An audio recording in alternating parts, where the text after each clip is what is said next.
When a desperate rancher rode into that godforsaken trading post looking for a horse, he never expected to find a young woman chained like cattle, or that trading his life-saving rifle to free her would unleash a storm of vengeance that would either destroy them both or forge them into something unbreakable.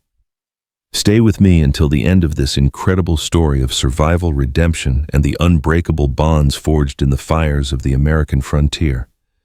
And don't forget to comment below with your city or country, so I can see how far this tale has traveled across the world. Part 1. The Winter of Desperation. The Montana wind cut through Cole Harrington like a rusty blade, each gust carrying the promise of death. February 1886 had been the cruelest month in living memory, and Cole's weathered face bore the marks of a man who'd stared into winter's maw and refused to blink. His horse's hooves crunched through snow that reached nearly to the animal's belly, each step a monumental effort that sent clouds of vapor streaming from both their nostrils. Cole pulled his coat tighter around his shoulders, but the cold had already seeped into his bones. The rifle across his back, a Spencer repeater that had saved his life more times than he cared to count, felt heavier with each mile. It was the last thing of value he owned, and today, God willing, it would buy him the one thing that might save his ranch, a strong horse, to replace the 3 he'd already lost to the brutal winter. The trading post appeared through the swirling snow like a mirage, its weathered wooden walls and smoke-stained chimney a beacon of civilization in the endless white wasteland. Duggan's trading post had been serving trappers, ranchers, and drifters for nearly 2 decades, and old Pete Duggan had a reputation for fair dealing, or at least as fair as any man could be in this harsh country. Cole dismounted, his legs stiff from the cold, and tied his horse to the hitching post. The animal stood with its head down, sides heaving from the difficult journey. He patted the horse's neck with a gloved hand. "Just a little longer, old girl," he murmured. "Get us a fresh mount and we'll both be heading home soon."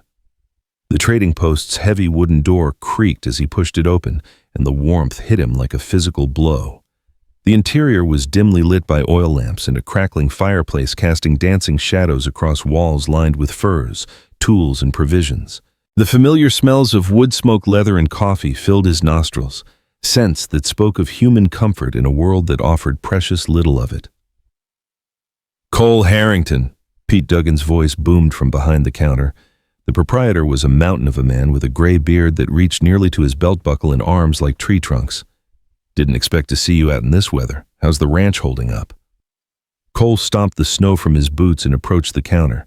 "Still standing, Pete, but barely. Lost 3 horses to the cold. If I don't get a replacement soon, I won't be able to work the cattle come spring." Pete's expression sobered. Every rancher in the territory was fighting the same battle against nature's fury. "Got a few animals out back that might suit you. Morgan gelding that's strong as an ox and a Mustang mare with plenty of spirit. Neither one's going to come cheap, though." "I figured as much." Cole unslung his rifle and laid it carefully on the counter. The weapon's polished stock gleamed in the lamplight, and Pete's eyes widened slightly at the sight of it. "Cole, that's your Spencer. You sure about this?" The rifle had been Cole's companion through 4 years of war and 15 years on the frontier. It had put food on his table and kept wolves, both the 4-legged and 2-legged variety, away from his door. But what good was protection if there was nothing left to protect? "Times are hard, Pete. A man's got to do what he's got to do." Before Pete could respond, the sound of voices from the back room caught both men's attention. There was something in the tone, a harsh, commanding quality that made Cole's spine stiffen with recognition. He'd heard that kind of voice before, usually just before bullets started flying. "I told you, Duggan." The voice was growing louder, more insistent. "She's prime goods worth more than what you're offering." Pete's face darkened. "That's Marcus Vane. Son of a bitch rode in this morning with his crew. They've got—" He paused, glancing around as if making sure they weren't overheard. "They've got cargo that ain't exactly conventional." Cole's hand instinctively moved toward where his rifle had been finding empty air. Marcus Vane's reputation had spread across the territory like wildfire. The man was a predator who dealt in stolen goods, rustled cattle, and worse, much worse. "What kind of cargo?" Cole asked, though part of him didn't want to know the answer. The voices from the back room grew more heated, and Pete's discomfort was obvious. "Maybe you should wait outside, Cole. This ain't your kind of business." But before Cole could respond, the door to the back room burst open, and Marcus Vane himself stepped into the main trading post. The man was tall and lean, with the kind of pale eyes that seemed to look right through a person's soul. His black coat was expensive, too. Expensive for an honest man in this country, and his boots were polished to a shine despite the muddy conditions outside. Behind him came two of his men, rough-looking characters with the hollow-eyed stare of killers, and between them, Cole's breath caught in his throat. A young woman stumbled into the light, and she was unlike anything he'd ever seen in this brutal country. Despite the dirt on her face and the torn condition of her dress, there was something almost ethereal about her, as if she belonged in a painting rather than in the harsh reality of the Montana wilderness. Her dark hair hung in tangled waves around her shoulders and her eyes. Her eyes were the color of storm clouds, and they held a depth of pain that made Cole's chest tighten with unexpected emotion. But it was the iron shackles around her wrists that made his blood run cold. "There you are, Duggan," Vane said, his voice smooth as silk and twice as dangerous. "I trust you've had time to consider my proposal." Pete's hands clenched into fists on the counter. "I told you before, Vane, I don't deal in that kind of merchandise." Vane's laugh was like the sound of ice cracking. "Come now, Pete, business is business. The girl's young, healthy, and trained to be accommodating. She'd fetch a handsome price from the right buyer." The young woman, she couldn't have been more than 20, kept her gaze fixed on the floor, but Cole could see the way her shoulders trembled. Whether from cold or fear, he couldn't tell. Maybe both. "The answer's still no," Pete said firmly. "Now take your business elsewhere." One of Vane's men, a scarred brute with arms like ham hocks, took a step forward. "Maybe you didn't hear the boss, old man. He ain't asking." The tension in the room ratcheted up like a spring being wound too tight. Cole found himself taking a step forward, his instincts screaming at him to act. But what could he do? He was one man against three killers, and he'd just traded away his rifle. That's when the young woman looked up. Their eyes met across the dim trading post, and Cole felt something shift inside his chest. Something he hadn't felt since Sarah's death 5 years ago. It wasn't attraction exactly, though the girl was undeniably beautiful despite her circumstances. It was recognition of a kindred spirit, someone who had stared into the abyss and somehow found the strength to keep breathing. In her gaze, he saw the same bone-deep weariness that he carried, the same quiet desperation of someone who had lost everything that mattered. But underneath that pain, there was something else, a flicker of defiance that refused to be extinguished. "How much?" The words left Cole's mouth before he could stop them. Every head in the room turned toward him.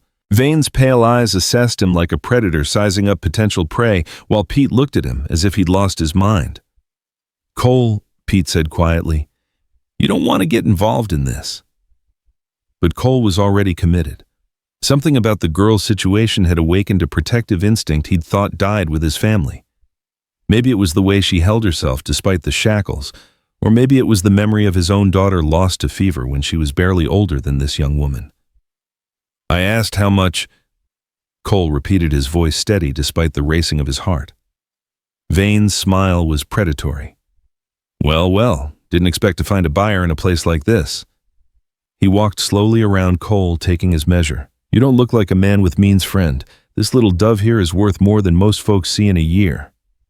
"That rifle there," Cole nodded toward the Spencer on the counter. "It's worth $200. Will that cover it?" Vane picked up the rifle, examining it with the practiced eye of someone who knew weapons. "Nice piece. Pre-war manufacture, well maintained." He worked the action, testing the smoothness of the mechanism. "But this girl's worth at least $300. Cole's jaw tightened. He didn't have $300. Hell, he didn't have $30. The rifle was literally the last thing of value he owned. "I've got a horse outside," he said. "Good bloodlines trained for ranch work. That plus the rifle should be more than fair." "Cole, no," Pete said urgently. "That's your only way home." But Cole wasn't listening to Pete anymore. He was watching the girl, seeing the way hope flickered in her eyes like a candle flame in a hurricane. Whatever this woman had endured, she didn't deserve to spend another moment in Marcus Vane's hands. Vane considered the offer, his pale eyes calculating. Horse and rifle for the girl. No returns, no guarantees. She's your problem once money changes hands. Done. The word hung in the air like gun smoke. Pete stared at Cole as if he'd announced his intention to sprout wings and fly, while Vane's men exchanged glances that suggested they thought he was either incredibly brave or incredibly stupid. "Cole," Pete said one more time, "think about what you're doing. How are you going to get home? How are you going to work your ranch? That girl's a stranger, you don't know anything about her." Cole met Pete's concerned gaze steadily. "Some things matter more than practical considerations, Pete." Vane laughed again, that same cold sound that made the hair on Cole's neck stand up. "A romantic. How refreshing." He gestured to one of his men. "Go fetch the gentleman's horse, Briggs. Looks like we've got ourselves a deal." As Briggs headed for the door, Vane turned back to Cole. "Few things you should know about your purchase, friend. Girl's name is Eliza Ward, least that's what she claims. Been with us for about 3 months now. She's got a tendency toward stubbornness, but nothing a firm hand can't cure." Cole's hands clenched at his sides, but he forced himself to remain calm. Getting into a fight now wouldn't help anyone, especially not Eliza. "She speaks English," Vane continued conversationally, "though she's been mighty quiet lately. Got some book learning too, which makes her more valuable than your average merchandise. Of course, she's also got a habit of trying to run, so you'll want to keep a close eye on her." Throughout this casual discussion of her fate, Eliza remained silent, but Cole could see the way her jaw tightened at Vane's words. Whatever spirit this man had tried to break in her, it was still there, burning just beneath the surface. Briggs returned leading Cole's mare. The horse looked even more exhausted in the warm light of the trading post, her coat damp with sweat despite the cold. "Decent animal," Vane admitted grudgingly. "Deal's fair, I suppose." He pulled a small key from his pocket and tossed it to Cole. "For the shackles, though I'd recommend keeping them on until you're well away from here. Girl's got quick feet when she puts her mind to it." Cole caught the key, its metal surface warm, from Vane's pocket. The weight of it seemed disproportionate to its size, such a small thing to represent someone's freedom. "Pleasure doing business with you," Vane said, extending his hand. Cole stared at the offered hand for a long moment, then deliberately turned away without taking it. Some lines couldn't be crossed even in the name of politeness. Vane's expression darkened, but he dropped his hand without comment. "Come on, boys. Time we were moving along." The 3 men headed for the door, but Vane paused on the threshold. "Word of advice, friend. That girl's got secrets, dangerous ones. Might want to ask her about them before you get too attached." With that cryptic warning, Marcus Vane and his men stepped out into the howling Montana wind, leaving behind only the lingering smell of expensive tobacco and the promise of future trouble. The trading post fell silent, except for the crackling of the fire and the whistle of wind through the walls. Pete stood behind his counter, shaking his head slowly, while Eliza remained motionless in the center of the room, still shackled, still staring at the floor. Cole approached her slowly, the way he might approach a wounded animal. Despite everything he'd just witnessed, he realized he had no idea what to do next. He'd just traded everything he owned for a stranger's freedom, and now they were both stranded in the middle of a blizzard with no way home. "Miss Ward." His voice was gentler than he'd intended. "I'm Cole Harrington." She looked up at him then, and Cole felt that same strange stirring in his chest. Up close, her eyes were even more remarkable, not just gray, but shot through with flecks of blue and green that reminded him of the Montana sky just before a storm. "Why?" she asked, and her voice was like music in the rough trading post. Despite everything she'd endured, there was still refinement in her speech, hints of an education that had no business existing in this brutal country. "Why what? Why did you—" She gestured helplessly at the shackles, the trading post, the impossibility of the situation. "You don't know me. I could be everything he said I was. I could be worse." Cole considered the question seriously. Why had he done it? He could claim it was simple human decency or Christian charity or a dozen other noble motivations. But standing there in the flickering lamplight looking into her storm-gray eyes, he knew the truth was more complicated. "Because," he said finally, "sometimes a man has to do what's right even when it's not smart." For the first time since he'd seen her, Eliza smiled. It was just a ghost of expression there and gone like sunlight through clouds, but it transformed her face completely. In that moment, Cole caught a glimpse of who she might have been before Marcus Vane and his kind had gotten their hands on her. "We should get those off you," he said, holding up the key. Eliza held out her hands and Cole carefully unlocked the shackles. The metal had rubbed her wrists raw, leaving angry red marks that made his jaw clench with fury. As the iron fell away, she rubbed her wrists gingerly, wincing at the touch. "Pete," Cole called to the traitor, "you got any salve for these marks?" Pete rummaged around behind his counter and produced a small tin of ointment that should help with the healing. "And Cole," he paused, clearly struggling with something, "you're going to need supplies for the journey home, food, blankets, ammunition for whatever weapon you've got left." Cole's stomach dropped as reality crashed over him like a cold wave. He'd traded away his rifle and his horse. He had no money for supplies, no way to hunt for food, and winter was far from over. "I don't have anything left to trade," he admitted. Pete studied him for a long moment, then sighed heavily. "Sarah wouldn't forgive me if I let you ride out of here empty-handed." He began gathering items from around the store, jerky hardtack coffee, a thick wool blanket. "Call it credit. You can pay me back come spring." "Pete, I can't ask you to." "You ain't asking, I'm offering." The older man's tone brooked no argument. "Besides, that girl's going to need proper clothes if she's going to survive the ride to your place. Can't have her freezing to death after what you just paid for her." As Pete assembled supplies, Cole turned back to Eliza. She was still standing in the center of the room, looking lost and uncertain, as if she couldn't quite believe she was free. "Do you have any other clothes?" he asked. "Something warmer?" She shook her head. "This is all I have." Cole looked around the trading post and spotted a rack of men's clothes in the corner. He selected a heavy wool coat, thick trousers, and sturdy boots that looked like they might fit her. "These should keep you warmer," he said, offering her the clothes.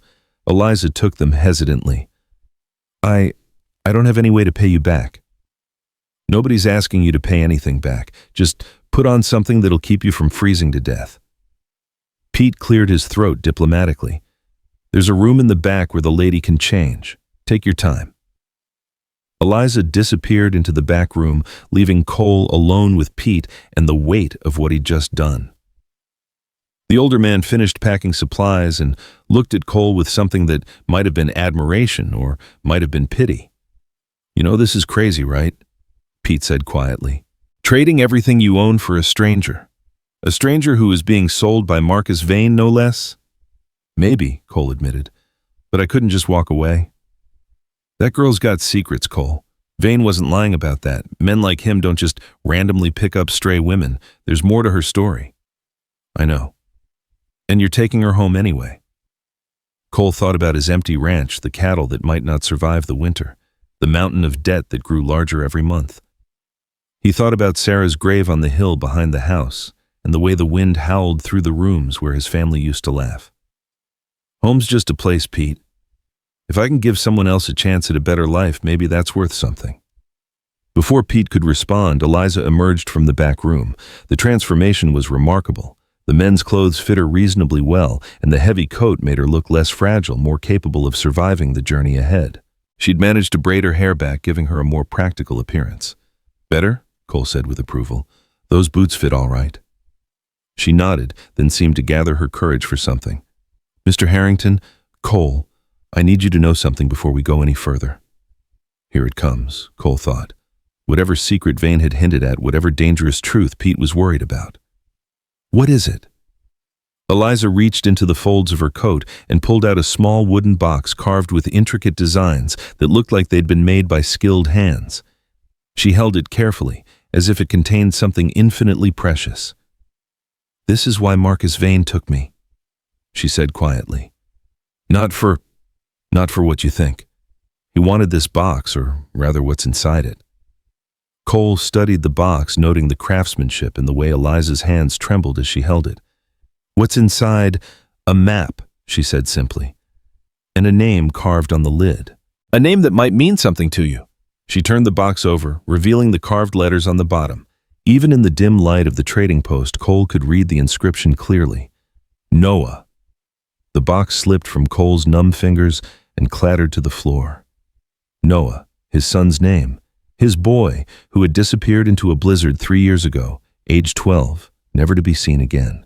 The child he'd searched for until hope died and grief took its place. The ghost that haunted every room of his house and every corner of his dreams. "Where did you get this?" His voice sounded strange to his own ears, hollow and desperate. Eliza knelt and carefully picked up the box, cradling it like a wounded bird. "I found it in a cave about 60 miles north of here. There was..." She swallowed hard, clearly struggling with the memory. "There was a boy. He was hurt sick. I tried to help him, but what?" Cole's hands were shaking now, and Pete had gone very still behind the counter.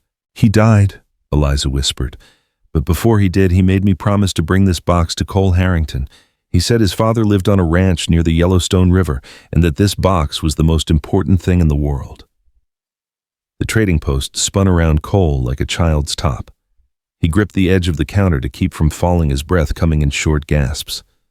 Noah.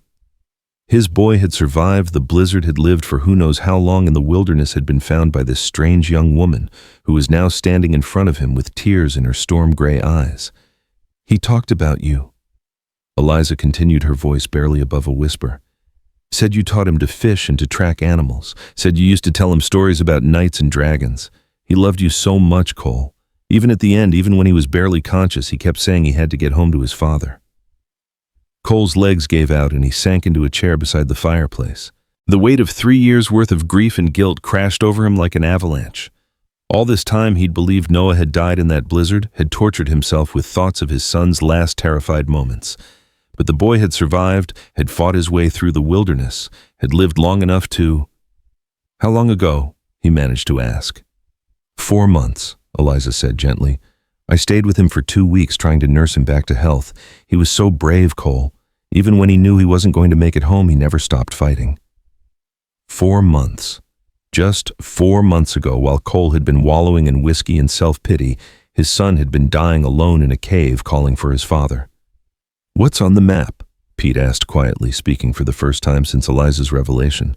Eliza opened the box carefully, revealing a piece of bark with crude drawings scratched into its surface. "It shows where he'd been living. There's a valley about 3 days north of where I found him, sheltered from the worst weather. He'd built a shelter there, had been surviving on his own for almost 3 years. Cole stared at the primitive map, seeing his son's hand in every crude line and marking. Noah had always been good with his hands, clever about making things work. If anyone could have survived alone in the wilderness, it would have been him. "There's more," Eliza said hesitantly. "He wasn't alone in the valley. There were others, children who'd gotten lost or separated from their families. He was taking care of them, trying to keep them alive through the winter." The words hit Cole like physical blows. His son, barely 12 when he disappeared, had become the protector of other lost children. The boy who'd once been afraid of thunderstorms had grown into someone brave enough to take responsibility for others' lives. "Are they still there?" Cole asked, though he wasn't sure he wanted to know the answer. "I don't know. When I left to find you, there were 3 of them left. They were in bad shape, hungry, cold, scared. Noah made me promise to bring help, but with winter getting worse." She didn't need to finish the sentence. If those children were still alive, they wouldn't be for much longer. Cole stood up slowly, his mind racing. Noah was gone, that bitter truth hadn't changed. But there might still be children out there who needed help. Children his son had died trying to protect. If there was even a chance they were still alive. "We have to go," he said suddenly. "Now, tonight." "Cole?" Pete said carefully. "It's a blizzard out there. You'll never make it 3 miles, let alone 60, and you don't have a horse anymore, remember? Then I'll walk. In this weather, with no supplies, that's suicide." Cole turned to face his old friend, and Pete took a step back at the expression on his face. "Those children are depending on help that may never come. If my son died trying to save them, then by God, I'm going to finish what he started. The weather will clear in a day or 2, Pete argued. Wait for the storm to pass then. In a day or 2, they could all be dead. Cole began gathering the supplies Pete had set aside. "I'm going, Pete, with or without your help." Eliza stepped forward, her chin raised in determination. "I'm going with you." Both men stared at her. "Miss Ward," Pete said gently, "you've been through enough. You don't owe anyone." "I made a promise to Noah," she said firmly. "I swore I'd bring help to those children. I'm not breaking that promise now." Cole studied her face, seeing the same stubborn determination that had kept her alive through whatever hell Marcus Vane had put her through. It's going to be dangerous. We'll be traveling through the worst country in the worst weather with no guarantee we'll find anything. I know. And if we do find those children, getting them out alive is going to be nearly impossible. I know that too. Cole looked into her storm-gray eyes and saw something that made his decision for him. This wasn't a broken woman who needed his protection. This was a warrior who'd been tested by fire and emerged stronger for it. "Pete," he said without taking his eyes off Eliza, "I need the best horse you've got, and enough supplies for 4 people for a week. Cole, you can't afford. Put it on my account, all of it." Pete started to protest again, then seemed to think better of it. He'd known Cole Harrington for 15 years, and he recognized the look on his face. This was a man who'd found his purpose again, and nothing was going to stop him from pursuing it. "I've got that Morgan gelding out back," Pete said finally, "strong enough to carry supplies and 2 riders if necessary." "But Cole, you're talking about riding 60 miles through a blizzard to find children who might not even be alive anymore." "I know what I'm talking about." As Pete began gathering additional supplies, Eliza moved closer to Cole. "There's something else you should know," she said quietly. "About Marcus Vane." Cole tensed. He'd been so focused on Noah and the possibility of saving other children that he'd almost forgotten about the dangerous man who'd just left the trading post. "What about him?" "He knows about the valley, about the children.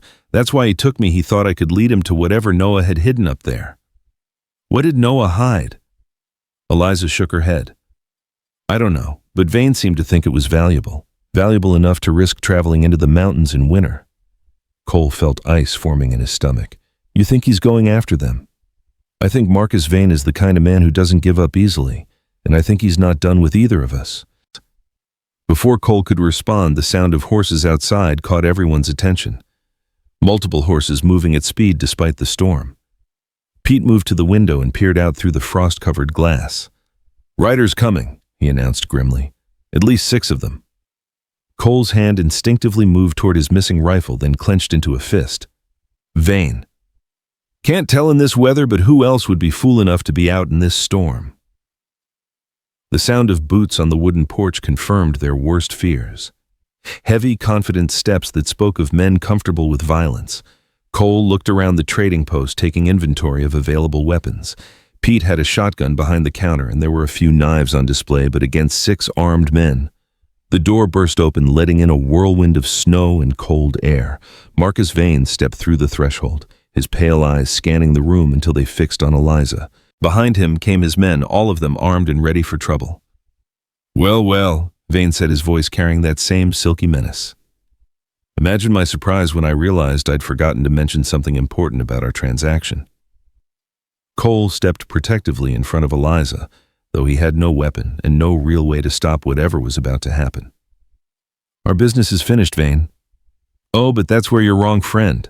Vane's smile was cold as winter moonlight. "You see, I sold you the girl, but I never said anything about her accessories." His gaze fixed on the wooden box in Eliza's hands, and Cole understood. This had been a setup from the beginning. Vane had sold Eliza knowing she carried something valuable, planning to take it back, along with whatever Cole had paid. "That box belongs to the girl," Cole said steadily. "Part of the deal." "Actually," Vane replied, drawing his pistol in one smooth motion, "I think you'll find that box belongs to whoever's strong enough to take it, and right now, that appears to be me." The other men had spread out across the trading post, cutting off any possibility of escape. Pete stood frozen behind his counter, his hand inching toward the shotgun, but knowing he'd never reach it in time.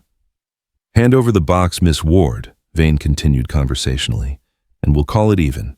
Try to be difficult, and I'll put a bullet in your knight-errant here." Eliza clutched the box tighter to her chest. "No." The single word rang out like a gunshot in the confined space. Vane's eyebrows rose in genuine surprise. "No." "I made a promise," Eliza said, her voice growing stronger with each word. "I swore to a dying boy that I'd bring help to his friends. I won't break that promise for you or anyone else." Vane's expression darkened. "You seem to be under the impression that you have a choice in the matter." He raised his pistol, pointing it directly at Cole's chest. At this range, there was no way he could miss. That's when Pete Duggan proved that 15 years of friendship meant something after all.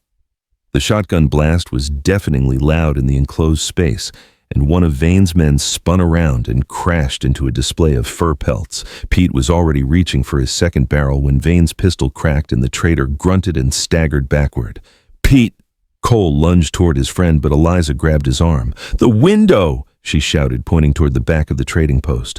Cole didn't hesitate. He grabbed Eliza around the waist and dove toward the window as more gunshots erupted behind them. The glass shattered under their combined weight and they tumbled out into the howling blizzard.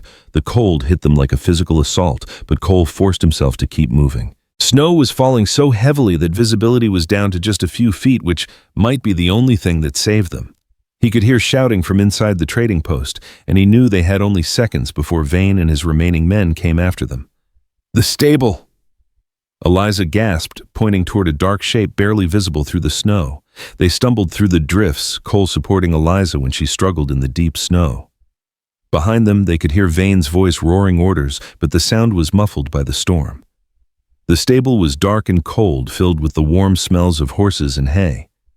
Cole could make out several animals in the stalls, including the Morgan gelding Pete had mentioned, but getting to the horses meant crossing open ground where Vane's men could see them. "There," Eliza whispered, pointing to a ladder that led up to the hayloft. They climbed quickly, Cole's heart hammering against his ribs. From the loft, they could see out through gaps in the stable walls. The trading post was lit up like a beacon, and dark figures were moving around outside, searching. "Is Pete?" Eliza started to ask. "I don't know." Cole's jaw clenched with fury and guilt. Pete Duggan had saved their lives, and there was no way to know if the price had been his own. A shout from outside indicated that Vane's men had found their tracks leading to the stable. Cole grabbed a pitchfork from the loft, knowing it was a poor weapon against guns, but better than nothing. "Stay behind me," he told Eliza. "Cole." Her voice was quiet but urgent. "There's something else about the box, something I didn't tell you." "What?" She opened the wooden container and pulled out the bark map, revealing something underneath. It was a small leather pouch, old and worn but still intact. "Noah found this in the valley. He said it was buried near the shelter like someone had hidden it there years ago." Cole looked at the pouch, his mind racing. "What's in it?" "Gold dust."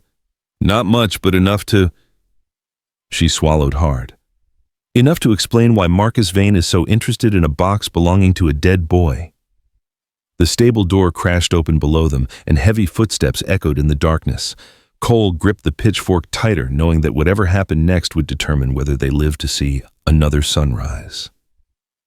In the darkness below, Marcus Vane's voice drifted up like smoke from hell itself.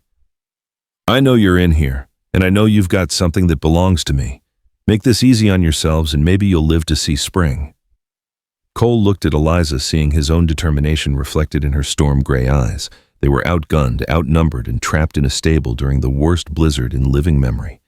But they had something Marcus Vane didn't understand. They had nothing left to lose, and sometimes that made all the difference in the world. Outside, the Montana wind howled like the voices of the dead, and inside the stable, 6 lives hung in the balance of the next few minutes.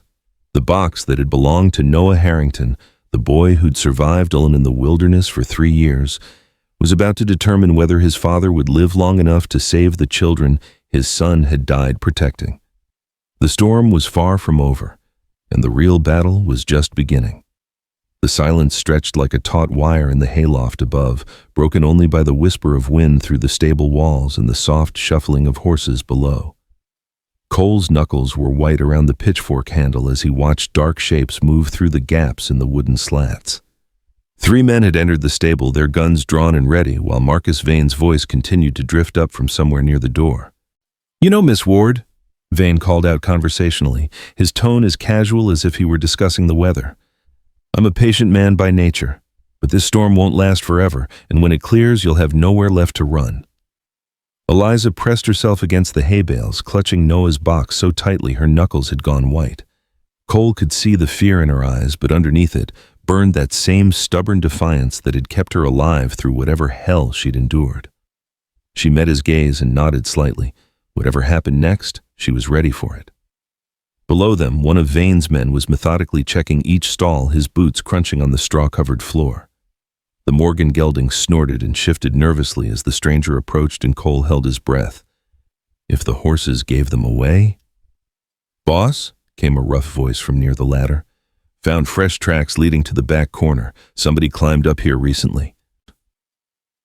Cole's heart hammered against his ribs. They had maybe 30 seconds before the men started climbing, and then it would all be over.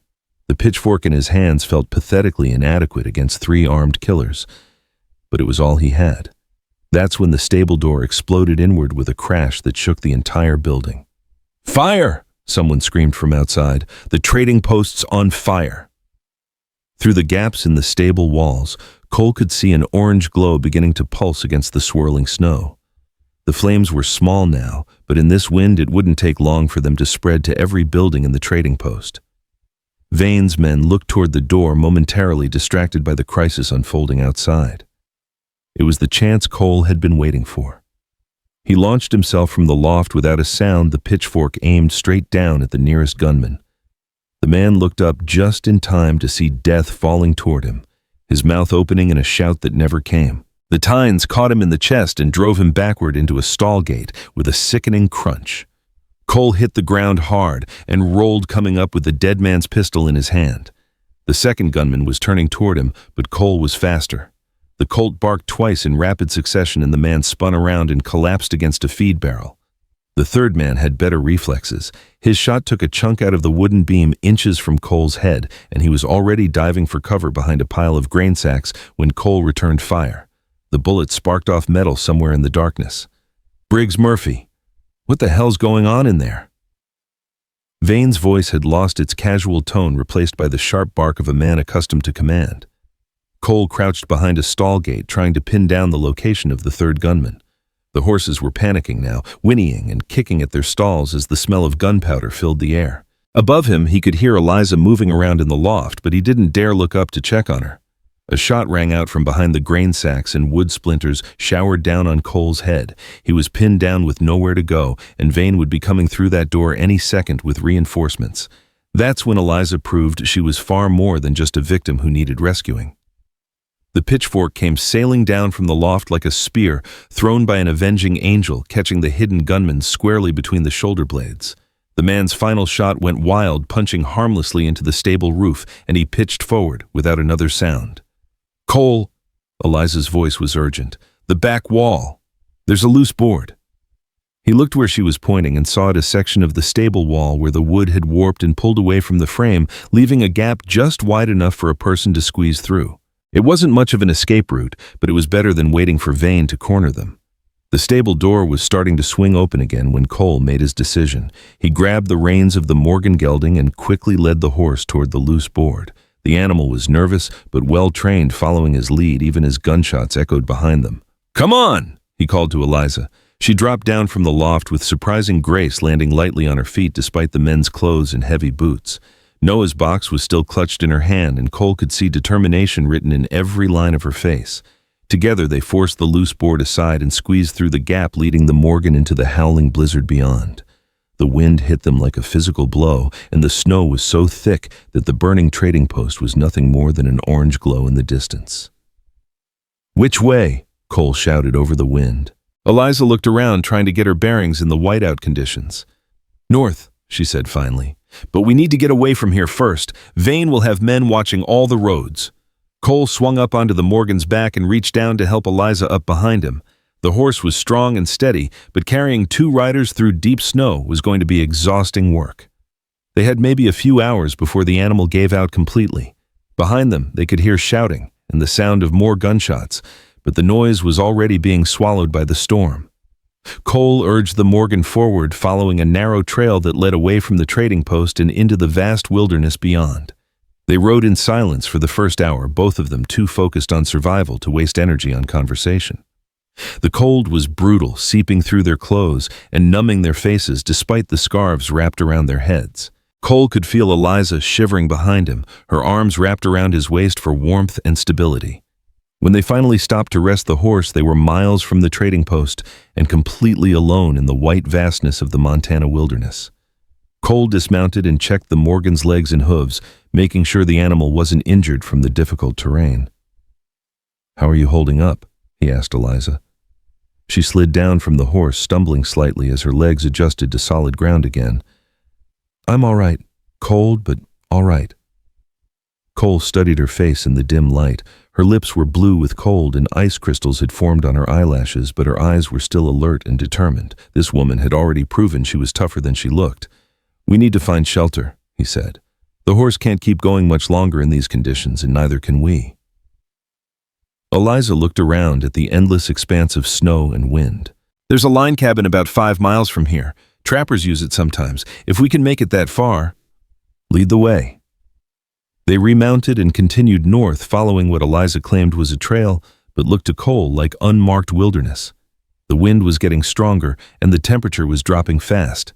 If they didn't find shelter soon, they'd all freeze to death long before Vane caught up with them. It was nearly midnight when they finally spotted the dark outline of the cabin through the swirling snow. It was a small, crude structure, built from logs and chinked with mud, but it looked like a palace to Cole's frozen eyes. They led the Morgan into a small, lean-to shelter attached to the cabin and quickly got the horse settled with what little hay they could find. The cabin door was secured with a simple wooden latch, and it swung open at Cole's touch. The interior was dark and cold, but it was dry and out of the wind. Cole found an oil lamp and matches on a shelf near the door, and soon warm light was dancing across the rough log walls. There's a stove, Eliza said with relief, pointing to a small iron contraption in the corner, and firewood. Within minutes they had a fire crackling in the stove, and the temperature in the cabin began to rise from merely frigid to merely cold. Cole found a few cans of food and a cupboard beans and preserved meat left by previous travelers, while Eliza melted snow in a pot to make coffee. They ate in silence, both too exhausted and cold to make conversation. But as the warmth began to seep back into their bones, Cole found himself studying his unexpected companion more closely. Even with her hair tangled from the wind and her face reddened by cold, there was something almost regal about the way she carried herself. "You're not what you seem, are you?" he said finally. Eliza looked up from her coffee, startled by the question. "What do you mean? The way you talk, the way you hold yourself. You weren't raised in the wilderness. You had education refinement. So what's a woman like you doing in a place like this?" For a moment, Cole thought she wasn't going to answer. She stared into the flames visible through the stove's open door, her storm-gray eyes reflecting the dancing light. "I was a teacher," she said finally, "in Chicago. My father was a minister, and he insisted I get a proper education. I taught at a school for young ladies' daughters of wealthy families. That's a long way from Montana." "Yes, it is." Her voice carried a weight of pain that made Cole think twice about pressing for details. "I came west with my husband. We were going to start a new life in California, maybe open our own school." The past tense wasn't lost on Cole. "What happened?" "Cholera took him just outside of Denver. I was alone, no money, no family. I tried to find work, but..." She shrugged helplessly. "A woman alone in the territories doesn't have many options. I ended up traveling with a wagon train, working as a cook and seamstress to pay my way. And Vane..." Eliza's hands clenched around her coffee cup. "Our wagon train was attacked by bandits about 3 months ago. Most of the men were killed, including the wagon master, the women and children." She swallowed hard. "Vane took what he wanted and sold the rest. I ended up in his hands because I tried to fight back." Cole felt a familiar rage building in his chest, the same cold fury that had sustained him through 4 years of war. Marcus Vane wasn't just a criminal, he was a predator who fed on the innocent and defenseless. "How did you end up with Noah's box?" "After Vane took me, he used me as a guide when he was traveling through the mountains. He thought a woman would be less threatening if he needed to approach settlements or other travelers. That's how I found the cave where your son was hiding." Cole leaned forward, hungry for any detail about his boy's final days. "What was he like at the end?" Eliza's expression softened. "He was brave, so incredibly brave. Even though he was sick and knew he was dying, he never stopped worrying about the other children. He made me promise 3 times that I'd bring help, that I wouldn't let them die alone." "How long were you with him?" 2 weeks. I did everything I could, brought him food, medicine, tried to keep him warm, but he'd been living rough for so long, and the infection in his leg..." She shook her head sadly. "He was already too weak when I found him." Cole closed his eyes, imagining his son's suffering. Noah had been such a bright, curious boy, always asking questions and trying to understand how things worked. The thought of him alone and afraid in the wilderness was almost more than Cole could bear. "He talked about you constantly," Eliza continued softly. "About fishing trips and hunting expeditions. About the stories you used to tell him. He said you were the strongest, smartest man in the world and that you'd never give up looking for him." "But I did give up," Cole said bitterly. "After 2 years of searching, I stopped. I let grief and whiskey take over, and I gave up on my own son. He never gave up on you. Even at the very end, he believed you'd come for him." The words hit Cole like a physical blow. His son had died believing in a father who'd already surrendered to despair. The guilt was overwhelming, but underneath it was something else, a determination to make things right, to honor Noah's faith by saving the children he'd died protecting. "Tell me about the others," Cole said. "The children in the valley." Eliza pulled Noah's map from the wooden box and spread it on the rough table between them. "There were 5 when I left, but Noah said 2 of them had gotten sick. A boy named Tommy, maybe 8 years old, and a girl called Sarah. She couldn't have been more than 6. Cole's breath caught. Sarah. The same name as his wife, the woman who died giving birth to the daughter they'd never had a chance to raise. The others, an older boy, maybe 14, named Jake. He'd been helping Noah take care of the younger ones, and twin girls about 10 years old. They didn't talk much, but Noah said they'd been with him the longest. Cole studied the crude map, noting the landmarks Noah had scratched into the bark. His son had been surprisingly detailed in his notations, marking water sources, shelter locations, and what looked like game trails. The boy had learned well from their hunting trips together. "How far is this valley from here?" "Maybe 2 days hard riding and good weather. In this storm?" Eliza shrugged. 4 days, maybe 5, and that's assuming we can find it at all. The landmarks look different under snow. Cole folded the map carefully and handed it back to her. "We'll find it." "Cole," Eliza's voice was gentle but firm, "you need to understand something. When I left that valley 4 months ago, those children were already in bad shape. Hungry, cold, scared. The chances that they're still alive—" "I know." Cole's jaw was set with determination. "But until I see their bodies, I'm going to believe they're fighting to survive, just like Noah did." Outside, the wind continued to howl around the cabin, and the temperature was still dropping. They were safe for now, but morning would bring new challenges. Vane and his men would be looking for them, and the journey to Noah's Valley would be dangerous, even under the best circumstances. "Get some rest," Cole said, gesturing toward a pile of old blankets in the corner.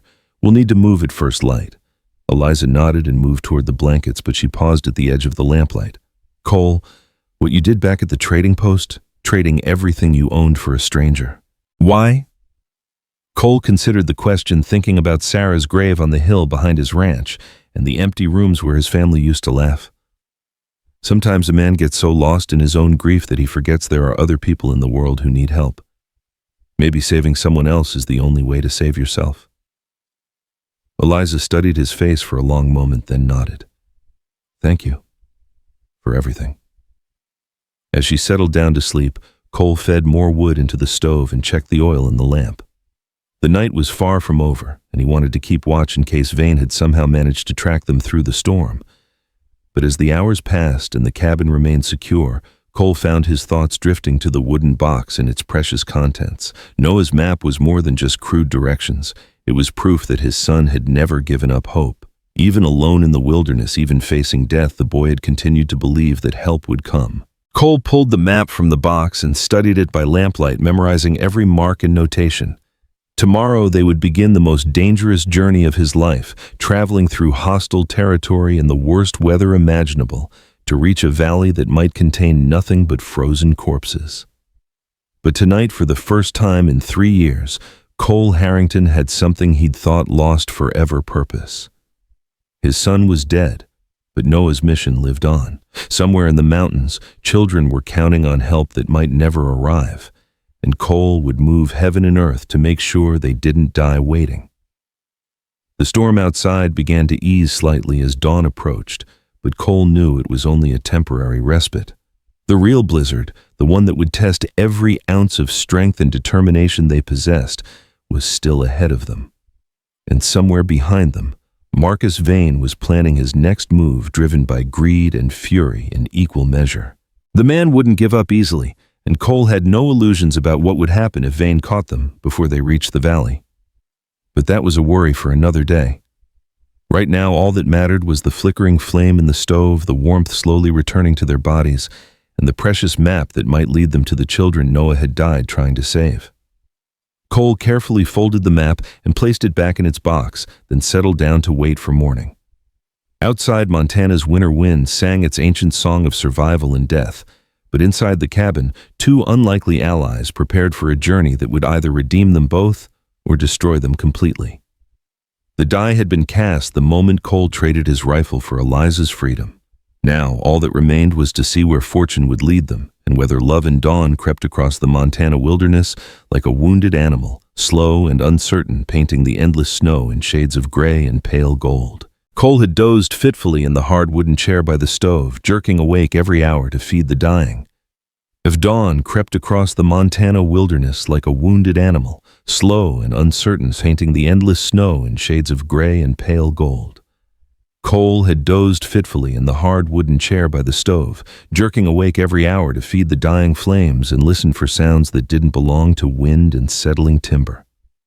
Each time he'd checked on Eliza, she appeared to be sleeping peacefully beneath the pile of worn blankets, but something in the careful rhythm of her breathing told him she was as alert as he was. The storm had finally exhausted itself sometime before dawn, leaving behind a crystalline silence that felt almost supernatural after the constant howling of the previous night. Cole eased the cabin door open and stepped into air so cold it felt like breathing knives. The world outside had been transformed into something alien and beautiful. Snowdrifts reaching nearly to the cabin's windows, trees bent and twisted into fantastic shapes, the entire landscape sculpted by wind into rolling waves of white. But it was the tracks that made his blood turn to ice. Horseshoe prints, partially filled but still visible, led directly to the cabin from the south. Multiple horses moving in single file, their riders careful to stay in each other's tracks to minimize their trail. The prints circled the cabin completely before disappearing into a grove of pine trees about 200 yards away. Marcus Vane had found them. Cole backed quietly into the cabin, his mind racing. The tracks were maybe 3 hours old, which meant Vane and his men had arrived in the darkest part of the night and then withdrawn to wait for dawn. They were being watched right now, probably through rifle sights, and the only reason they weren't already dead was because Vane wanted Noah's box intact. "They're here, aren't they?" Eliza's voice was calm, but Cole could see the tension in her shoulders as she sat up among the blankets. "How did you know?"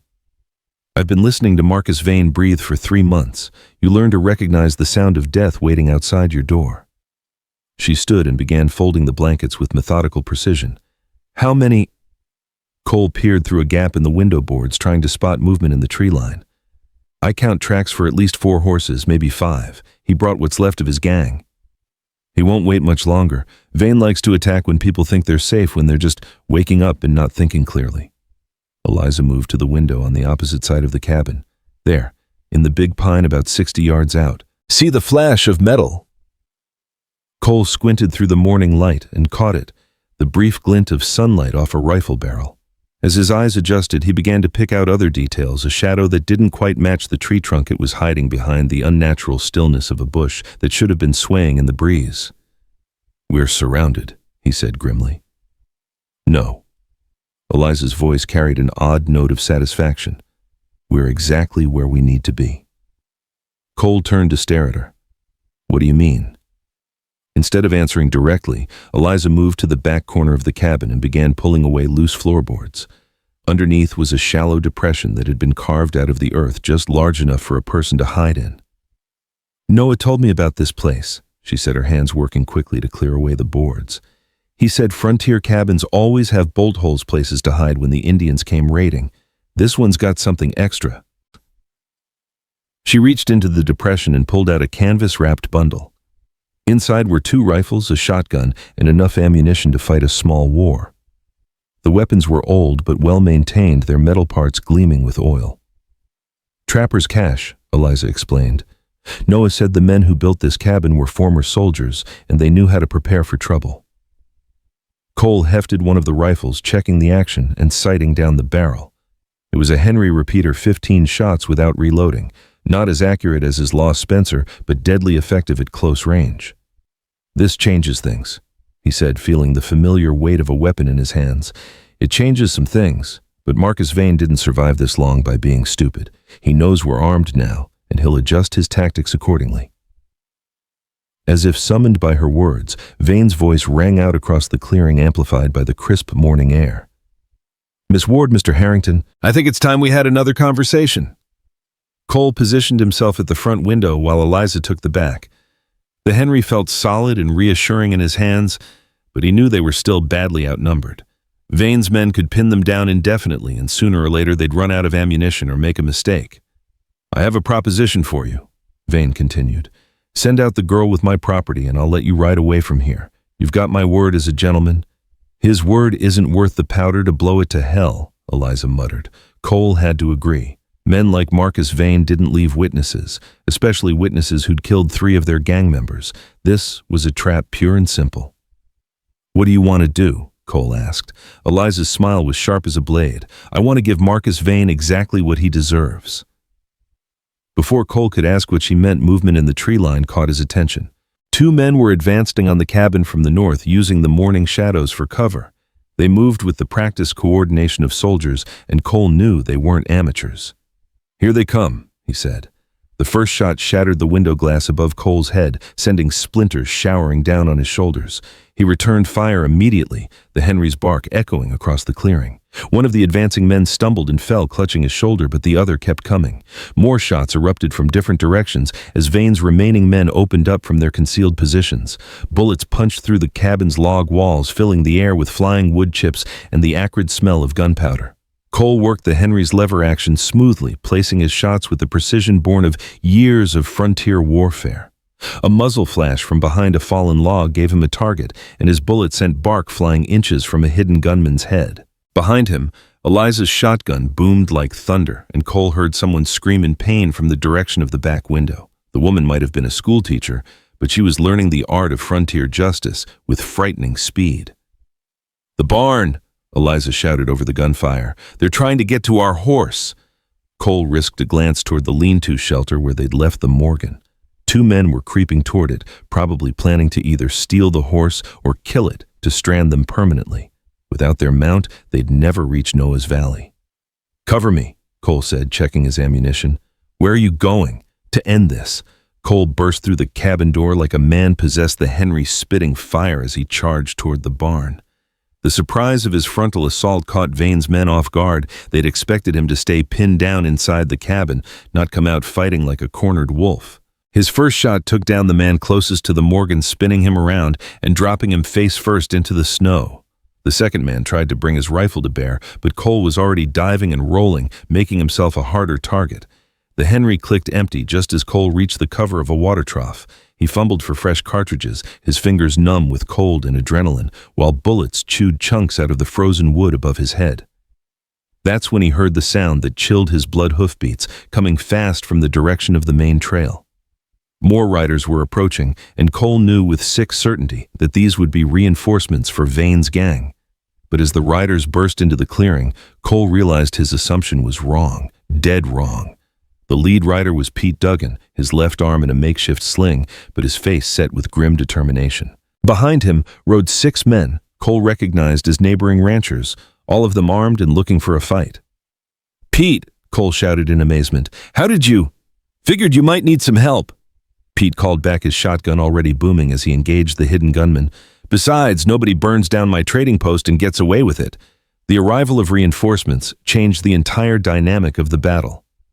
Vane's men, suddenly caught between 2 forces, began to panic and make mistakes. One broke cover too early and caught a bullet from Pete's shotgun. Another tried to retreat toward the tree line and ran straight into the rifle sights of Tom Morrison, whose ranch bordered Cole's property. But Marcus Vane himself was nowhere to be seen. Cole reloaded the Henry and began working his way toward the cabin, providing covering fire for Pete and the other ranchers. The battle was turning in their favor, but he had a sick feeling that Vane wasn't the type to go down fighting with his men. His fears were confirmed when he heard Eliza scream from inside the cabin. Cole sprinted toward the building, his heart hammering against his ribs. He burst through the door to find the interior empty except for overturned furniture and the lingering smell of gunpowder. The back door hung open, creaking in the wind. Eliza. No answer. Cole rushed to the back door and looked out into the white wilderness beyond. There, barely visible through the trees, he could see two figures on horseback disappearing into the distance. One was clearly Marcus Vane, his black coat stark against the snow. The other was Eliza, her hands bound behind her back. "Son of a bitch," Cole snarled. Pete appeared in the doorway behind him, breathing hard from the fight. "We got 4 of them, but Vane slipped away during the shooting, took the girl with him." Cole was already moving toward the lean-to where the Morgan waited. Which direction? North, toward the high country. Pete grabbed his arm as he passed. "Cole, you can't go after them alone. Vane's got too much of a head start and the weather's turning bad again." Cole looked up at the sky and saw that Pete was right. Dark clouds were building on the horizon, promising another storm. But the thought of Eliza in Vane's hands made his blood boil with rage. "I'm not leaving her with that animal." "Then we'll all go." Pete's jaw was set with determination. "Tom, Jake, you boys up for a little more excitement?" The ranchers who'd ridden to the rescue were a hard bunch, men who'd survived Indian raids, blizzards, and everything else the frontier could throw at them. To a man, they nodded their agreement. "What about your arm?" Cole asked Pete. "I've had worse.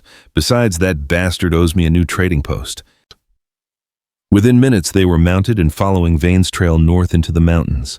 The tracks were easy to follow in the fresh snow, 2 horses moving fast, heading toward the high passes that led into the most dangerous country in Montana territory. Cole pushed the Morgan hard, knowing that every minute they lost gave Vane a bigger advantage. But as they climbed higher into the mountains, the trail became more treacherous. Ice-covered rocks and hidden crevasses turned every step into a potential disaster. "Cole," Pete called from behind him, "we need to slow down. Lose a horse up here and we'll never catch them."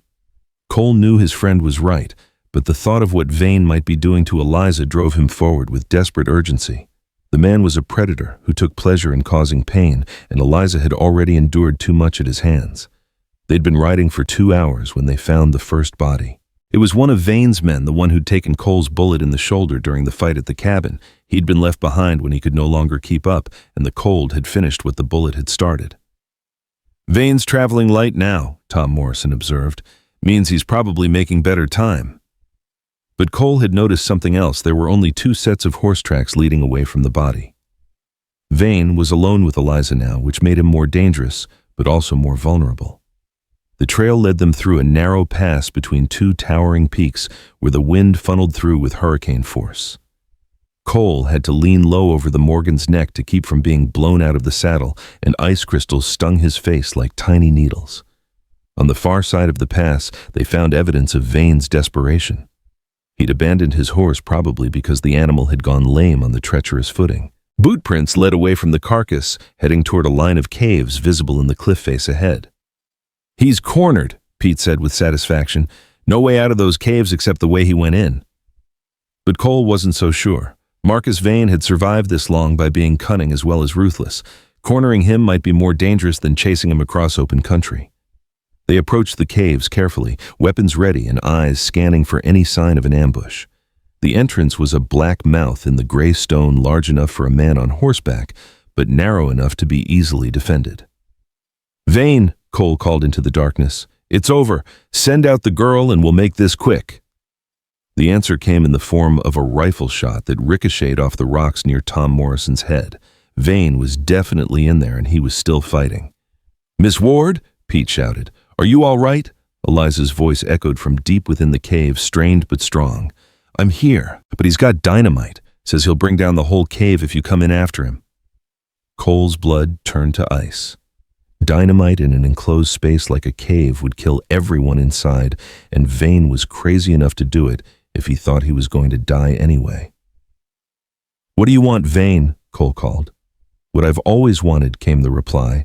"The box and safe passage out of here." "The box is back at the cabin. Then you better go get it, because if you're not back here by sunset with my property, I'm going to start entertaining myself with your lady friend." The threat hung in the air like a poison cloud. Cole knew exactly what Vane meant, and the thought of it made him want to charge into that cave regardless of the consequences. "We need a plan," Pete said quietly. "Something that gets the girl out without bringing the mountain down on all of us." Cole studied the cliff face above the cave entrance, noting the way the rock was layered and fractured. A lifetime of frontier experience had taught him to read stone the way other men read books. "There," he said, pointing to a narrow ledge about 30 feet above the cave mouth. "If someone could get up there with a rifle." "I'll do it," Tom Morrison volunteered. "Used to hunt mountain goats before my back started giving me trouble." "Too dangerous," Cole said. "If you slip, you'll break your neck on those rocks." "If we don't try something, that girl's going to wish she was dead. I'm going." While Tom began the treacherous climb to the ledge, Cole and the others spread out to cover the cave entrance. The plan was simple. Tom would provide covering fire from above while Cole and Pete rushed the entrance. It wasn't much of a plan, but it was better than nothing. The climb took Tom nearly an hour, and Cole watched nervously as the older man worked his way up the cliff face, inch by inch. One wrong move, one loose rock, and the whole plan would collapse. But Tom Morrison hadn't survived 20 years on the frontier by being careless. He reached the ledge safely and signaled that he was in position. "Now," Cole whispered. He and Pete charged the cave entrance while Tom's rifle cracked from above, sending bullets ricocheting off the walls deep inside the cavern. Cole could hear Vane cursing and the sound of someone scrambling for cover. The cave was a natural tunnel that wound back into the mountain for at least 100 yards. Cole pressed himself against one wall while Pete took the other, both of them moving carefully in the dim light. "I warned you," Vane's voice echoed from somewhere ahead. "Come any closer and I'll blow us all to hell." But Cole had spotted something in the flickering shadows, a side passage that might lead around behind Vane's position. He caught Pete's eye and pointed, getting a nod of understanding in return. The side passage was narrow and filled with loose rocks that threatened to give them away with every step. But it did lead around behind the main chamber where Vane was holed up. Cole could see light ahead and he could hear voices. "Please," Eliza was saying, "you don't have to do this. The box isn't worth dying for." "That box is worth more than you know, little dove. Your precious Noah found something in that valley, something that's going to make me rich enough to buy and sell men like Cole Harrington." "What are you talking about?" Vane's laugh was cold and ugly. "That boy stumbled onto the biggest gold strike in Montana territory.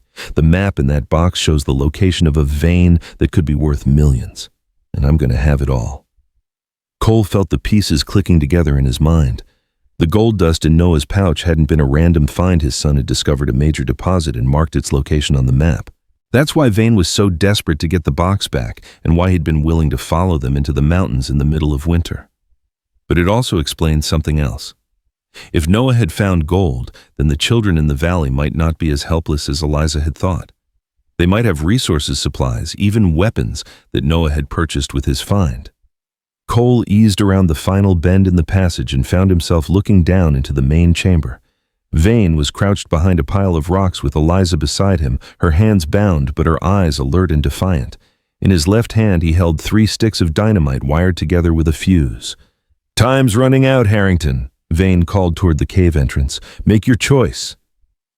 Cole raised the Henry to his shoulder and took careful aim. It was a difficult shot in the poor light, and he'd only get one chance. If he missed, Vane would light that fuse and kill them all. "Marcus," Cole said quietly. Vane spun toward the sound of his voice, his eyes wide with shock at finding Cole behind him. For a split second, neither man moved, frozen in a tableau of mutual destruction. Then Eliza proved once again that she was far more than a helpless victim. She threw herself sideways into Vane's legs, knocking him off balance just as Cole's rifle barked. The bullet took Vane high in the chest, spinning him around and sending the dynamite flying across the cavern floor. Cole was already moving, diving toward the explosives as Vane's finger clawed for the matches in his pocket. But the outlaw's strength was fading fast. His hand fell away from the matches as blood pooled beneath him on the stone floor. "The valley!" he gasped, his pale eyes fixing on Cole with dying intensity.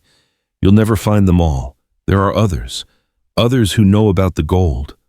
"What others?" Cole demanded, but Vane's eyes had already gone blank and staring.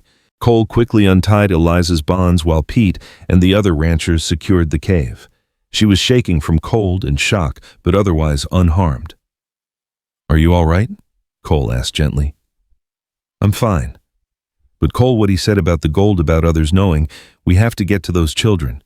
If there are more men like Vane looking for Noah's strike..." "I know." Cole helped her to her feet, noting the way she favored her left ankle. "Can you ride?" "I'll manage." They made their way out of the cave and into the fading afternoon light.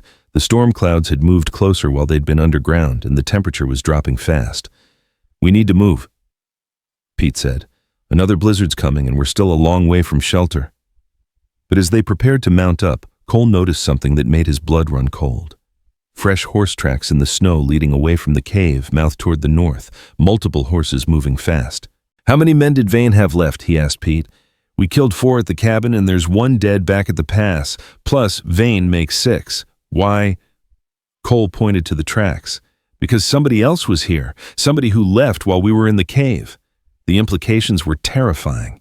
If Vane hadn't been working alone, if there were other gangs looking for Noah's gold strike, then the children in the valley were in more danger than ever. And now those other hunters had a significant head start. "We have to reach the valley first," Cole said grimly, swinging up onto the Morgan. "Cole," Pete said carefully, "it's almost dark and that storm's going to hit within the hour. Traveling in those conditions is suicide." "Then we'd better ride fast." As they spurred their horses north toward the high peaks, Cole couldn't shake the feeling that they were already too late. Somewhere ahead in this gathering darkness, men with cold hearts and greedy souls were racing toward a hidden valley where children waited for help that might never come. The wind picked up as the first snowflakes began to fall, and Cole pulled his coat tighter around his shoulders. Behind them, Marcus Vane's body lay cooling in a mountain cave, but his legacy of greed and violence lived on in the men who followed his bloody trail. The race for Noah's Valley had begun, and the stakes couldn't be higher. Children's lives hung in the balance, along with a fortune in gold that men would kill for without hesitation. Cole urged the Morgan forward into the gathering storm, knowing that everything redemption, justice, and the memory of his son depended on what happened in the next few hours. The night swallowed them whole as they rode deeper into the mountains, the storm building around them like the wrath of an angry god. Snow fell in thick curtains that reduced visibility to mere yards, and the wind howled through the peaks with a voice that seemed to mock their desperate mission. Cole leaned low over the Morgan's neck, feeling the animal's labored breathing beneath him as they climbed ever higher into terrain that would challenge even the most experienced mountain horse. Behind him, Eliza pressed close for warmth, her arms wrapped tightly around his waist. He could feel her shivering despite the heavy coat, and he knew they were all riding the razor's edge between survival and death. Pete and the other ranchers followed in single file, their horses struggling through snow that reached past their knees in some places. "Cole," Pete's voice barely carried over the wind, "we need to find shelter. The horses won't last much longer." Cole knew his friend was right, but the thought of those mysterious riders ahead of them drove him forward with desperate urgency. Every minute they delayed gave Vane's unknown allies more time to reach the valley, more time to find the children Noah had died protecting. "There," Eliza shouted, pointing through the swirling snow. "I remember that rock formation. We're close." Cole squinted through the blizzard and made out the dark bulk of a massive stone outcropping that jutted from the mountainside like the prow of some ancient ship. It looked vaguely familiar from Noah's crude map, though everything appeared different under the blanket of snow and ice. They fought their way around the base of the outcropping, the horses slipping and sliding on the treacherous footing. More than once, Cole thought they would lose an animal to the hidden crevasses that lay beneath the deceptive snow cover. But somehow they managed to keep moving, following what Eliza insisted was the trail marked on Noah's map. It was nearly midnight when they found the first sign that they weren't alone in the mountains. "Smoke!" Tom Morrison called out, his voice tight with tension. "Coming from that ridge ahead." Cole raised his hand to halt the group, then urged the Morgan forward a few more yards until he could see what Tom had spotted. There, barely visible through the storm, was the faint orange glow of a campfire reflected off the low-hanging clouds. "How far?" Cole asked Eliza. She studied the terrain, comparing it to the mental image she carried of Noah's map. "Maybe 2 miles to the valley entrance. That fire's right where the trail starts to descend." "They're guarding the approach," Pete said grimly. "Smart bastards." Cole felt his jaw clench with fury. While they'd been fighting their way through the blizzard, someone else had gotten ahead of them and was now positioned to control access to the valley.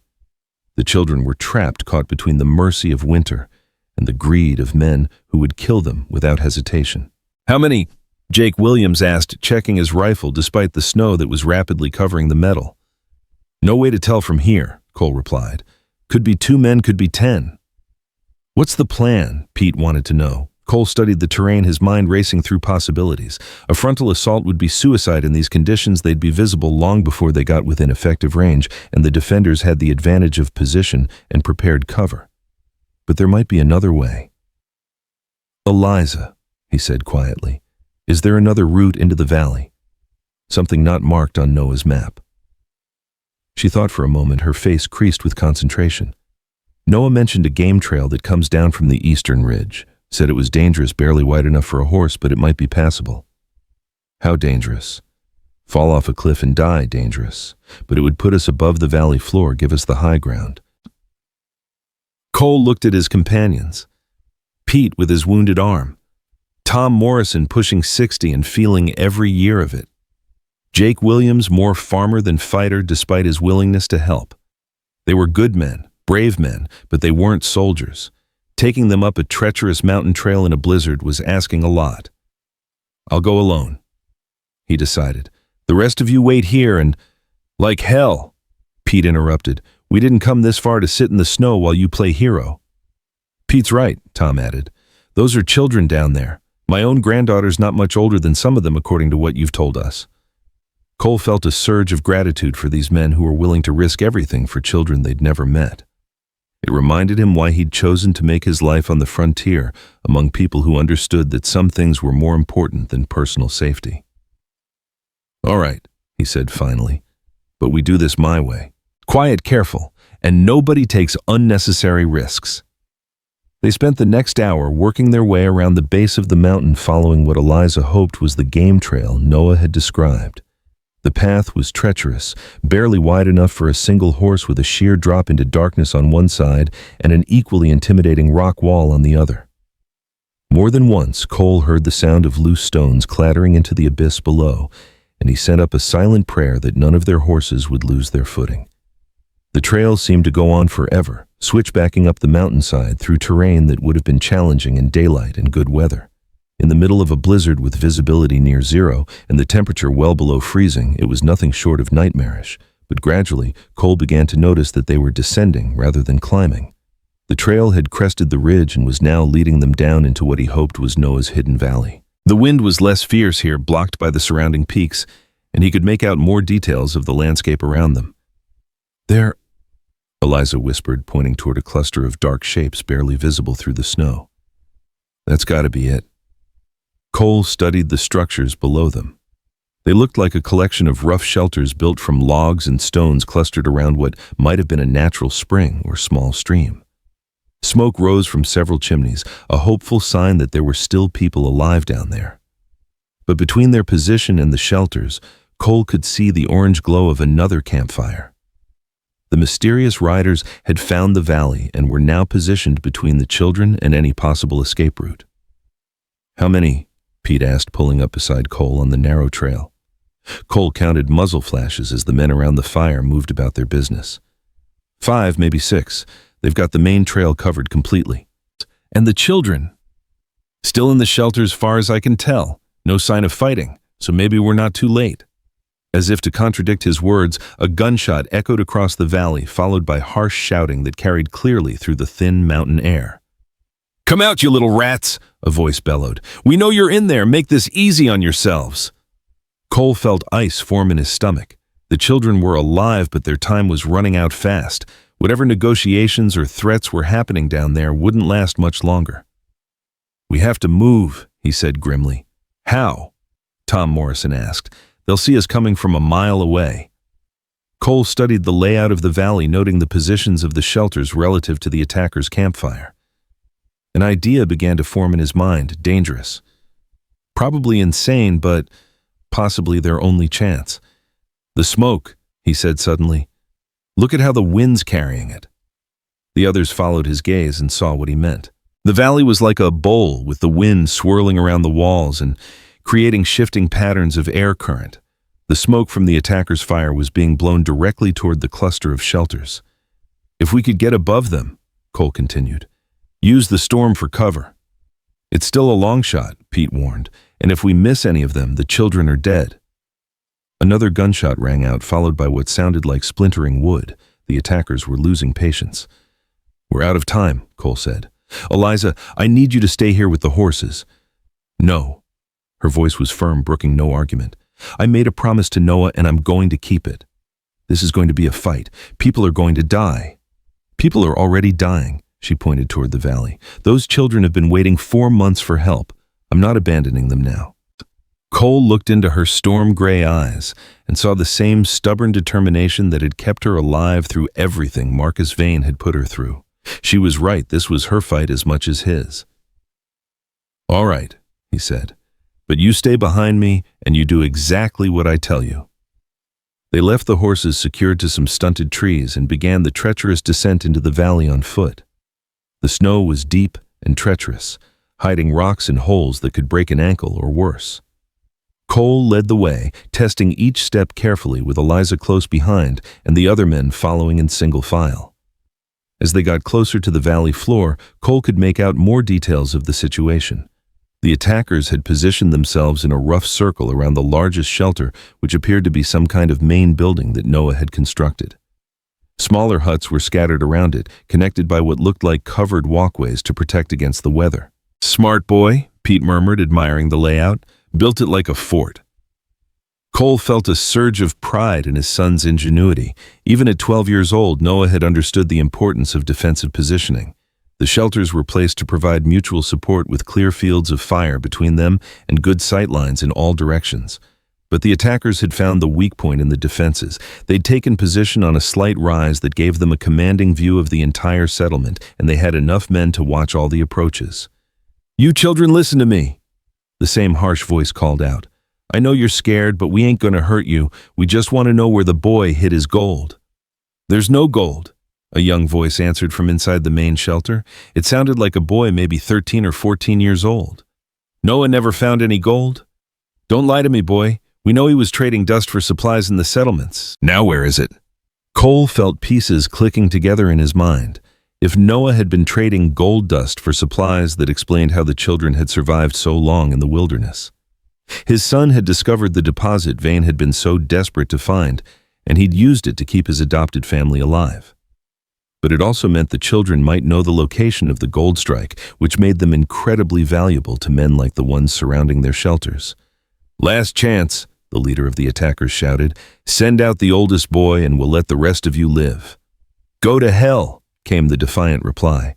Cole smiled grimly despite the situation. Noah had chosen his companions well. These children had the same courage and determination that had kept his son alive for 3 years. But courage wouldn't stop bullets, and the attackers were clearly preparing to storm the shelters. "Now," Cole whispered. They moved down the slope like ghosts, using the swirling snow and the shadows cast by the attackers' fire to mask their approach. Cole's heart hammered against his ribs as they covered the final 100 yards, knowing that discovery meant death for all of them. 50 yards, 30, 20. "Boss," one of the attackers said suddenly, "thought I heard something." Cole froze, pressing himself against a snow-covered boulder, while the others took whatever cover they could find. The speaker was maybe 15 feet away, his rifle pointed in their general direction. "Just the wind," the leader replied. "Storm's got you spooked. Now get back to Tom Morrison's rifle cracked like thunder, and the nearest attacker spun around and dropped into the snow. Cole was already moving the Henry repeater bucking in his hands as he worked his way toward the leader's position. The attackers scattered for cover, but they'd been caught completely off guard. Pete's shotgun boomed and another man went down screaming. Jake Williams might have been more farmer than fighter, but his aim was steady and true. His first shot dropped a man who was trying to get a bead on Cole's position. "It's Harrington," someone shouted. "The rancher. He's here." The fact that they knew his name sent a chill down Cole's spine, but there was no time to worry about it now. He was committed to the fight, and the only way out was through. The leader of the attackers was a big man with a scarred face and the kind of pale eyes that spoke of a life spent hurting others. He'd taken cover behind a pile of logs and was laying down steady fire with a Winchester rifle. "Should have minded your own business, Harrington," he called out. "Now you're going to die with these brats." Cole's reply was a bullet that took a chunk out of the log inches from the man's head. He was working his way around to flank the position when he heard Eliza scream behind him. He spun around to see one of the attackers advancing on her position, his rifle aimed at her chest. Time seemed to slow as Cole brought the Henry to his shoulder, knowing he'd never make the shot in time. That's when the children proved they were far from helpless victims. The shelter door burst open, and a boy of maybe 14 charged out with a shotgun that looked almost as big as he was. The blast caught the attacker's center mass and lifted him off his feet, sending him crashing backward into the snow. "Jake," a girl's voice called from the shelter, "get back inside." But the boy, Jake, apparently was already moving to help Eliza. His young face set with determination that reminded Cole painfully of Noah. "You all right, ma'am?" Jake asked, offering Eliza his hand. "I'm fine," she replied, accepting his help to get back to her feet. "But we need to finish this." The leader of the attackers had seen his men falling around him, and he was already calling for a retreat. Fall back to the horses!" But Cole wasn't about to let them escape to threaten the children again. He charged across the open ground between his position and the log pile, the Henry spitting fire as he ran. The scarred man tried to bring his Winchester to bear, but Cole was already diving over the logs, tackling him around the waist and driving them both into the snow. They rolled and fought in the bitter cold, each man trying to gain control of the other's weapon. The attacker was bigger and stronger, but Cole fought with the fury of a man who'd already lost everything that mattered to him. He managed to get his hands around the other man's throat, squeezing with all the strength born of years of ranch work and frontier hardship. "Who sent you?" Cole gasped between breaths. "Who else knows about the gold?" The man's eyes bulged as Cole's grip tightened, but he managed to gasp out a few words. "Samuel Harlow in Billings. He knows everything." Then the scarred man's hand found the knife on his belt, and Cole felt the blade slide between his ribs like a bar of ice. Pain exploded through his chest, but he held on grimly, knowing that letting go meant death for everyone in the valley. The knife struck again, and Cole felt his strength beginning to fade. But then Pete's shotgun boomed nearby, and the attacker's body went limp in his arms. "Cole." Pete was kneeling beside him, his face creased with worry. "How bad is it?" Cole looked down at the spreading red stain on his coat and tried to assess the damage. The wounds were painful, but not immediately fatal. The knife had hit ribs both times, deflecting the blade away from vital organs. "I'll live," he said through gritted teeth. "What about the others?" "All down. Jake Williams took a bullet in the leg, but he'll be fine. Tom's got a graze on his arm. The children are all safe." As if summoned by his words, the shelter doors opened and children began emerging into the snowy night. Cole's breath caught as he saw them, 5 young souls who'd survived against impossible odds, who'd kept faith that help would eventually come. The oldest was the boy Jake, who couldn't have been more than 15 despite his mature handling of the shotgun. Behind him came twin girls who looked to be about 10, their faces solemn but alert. A younger boy, maybe 8 years old, peered out from behind the twins with eyes that were far too old for his face. And finally carried in Jake's arms was a little girl who couldn't have been more than 6. She was clearly sick, her face flushed with fever, and her breathing labored. "This is Sarah," Jake said quietly. "She's been bad sick for weeks now. We didn't know what to do." Cole felt his heart clench at the sight of the child. She was so small, so fragile, and she'd been fighting for her life while he'd been wallowing in his own grief and guilt. "We need to get her warm," Eliza said immediately, her teacher's instincts taking over. "And we need medicine." "Noah had some," one of the twins spoke up for the first time, "but we used it all up." "Show me where," Eliza said, following the children toward the largest shelter. Cole struggled to his feet despite Pete's protest, determined to see for himself what his son had accomplished in this hidden valley. The main shelter was larger than it had appeared from outside, with multiple rooms connected by narrow corridors. The construction was crude but effective, designed to conserve heat and provide protection from the elements. But it was the details that made Cole's throat tighten with emotion. carved wooden toys scattered around one room, obviously made by Noah's own hands. A small library of books carefully wrapped in oilcloth to protect them from moisture. A detailed map of the surrounding area scratched into the bark walls, showing game trails, water sources, and potential dangers. This wasn't just a survival shelter, it was a home. Noah had created a place where lost children could feel safe and loved, where they could grow and learn despite the harsh realities of their situation. "He talked about you all the time," Jake said quietly, noticing Cole's emotional reaction. "Said his pa was the smartest, bravest man in the world. Said you'd never give up looking for him." "But I did give up." Cole admitted the words, tasting like ashes in his mouth. "No, you didn't." The voice belonged to one of the twins who was looking at him with eyes that held wisdom far beyond her years. "You're here now. That's what matters." Eliza emerged from the back room, carrying little Sarah, who was wrapped in warm blankets but still burning with fever. "We need to get her to a doctor," Eliza said urgently. "Soon." "Nearest doctor's in Billings," Pete said. 3 days' ride in good weather." "Then we'd better get moving." Cole checked his pocket watch. It was nearly dawn and the storm was finally beginning to ease. "Pack whatever you can carry. We're all leaving together." "But this is our home," the younger boy Tommy protested. "Noah said we should stay here where it's safe." "It's not safe anymore," Cole explained gently. "The man who sent those killers is still alive and he'll send more. We have to go." As the children began gathering their few possessions, Jake pulled Cole aside. "There's something you need to know," the boy said quietly. "About the gold. Noah made me promise not to tell anyone, but..." He glanced around to make sure they weren't overheard. "It's not what those men thought. There's no big strike, no treasure." "What do you mean? Noah found a few nuggets in the stream, enough to trade for supplies when we needed them. But he made up stories about a big find to keep people from bothering us.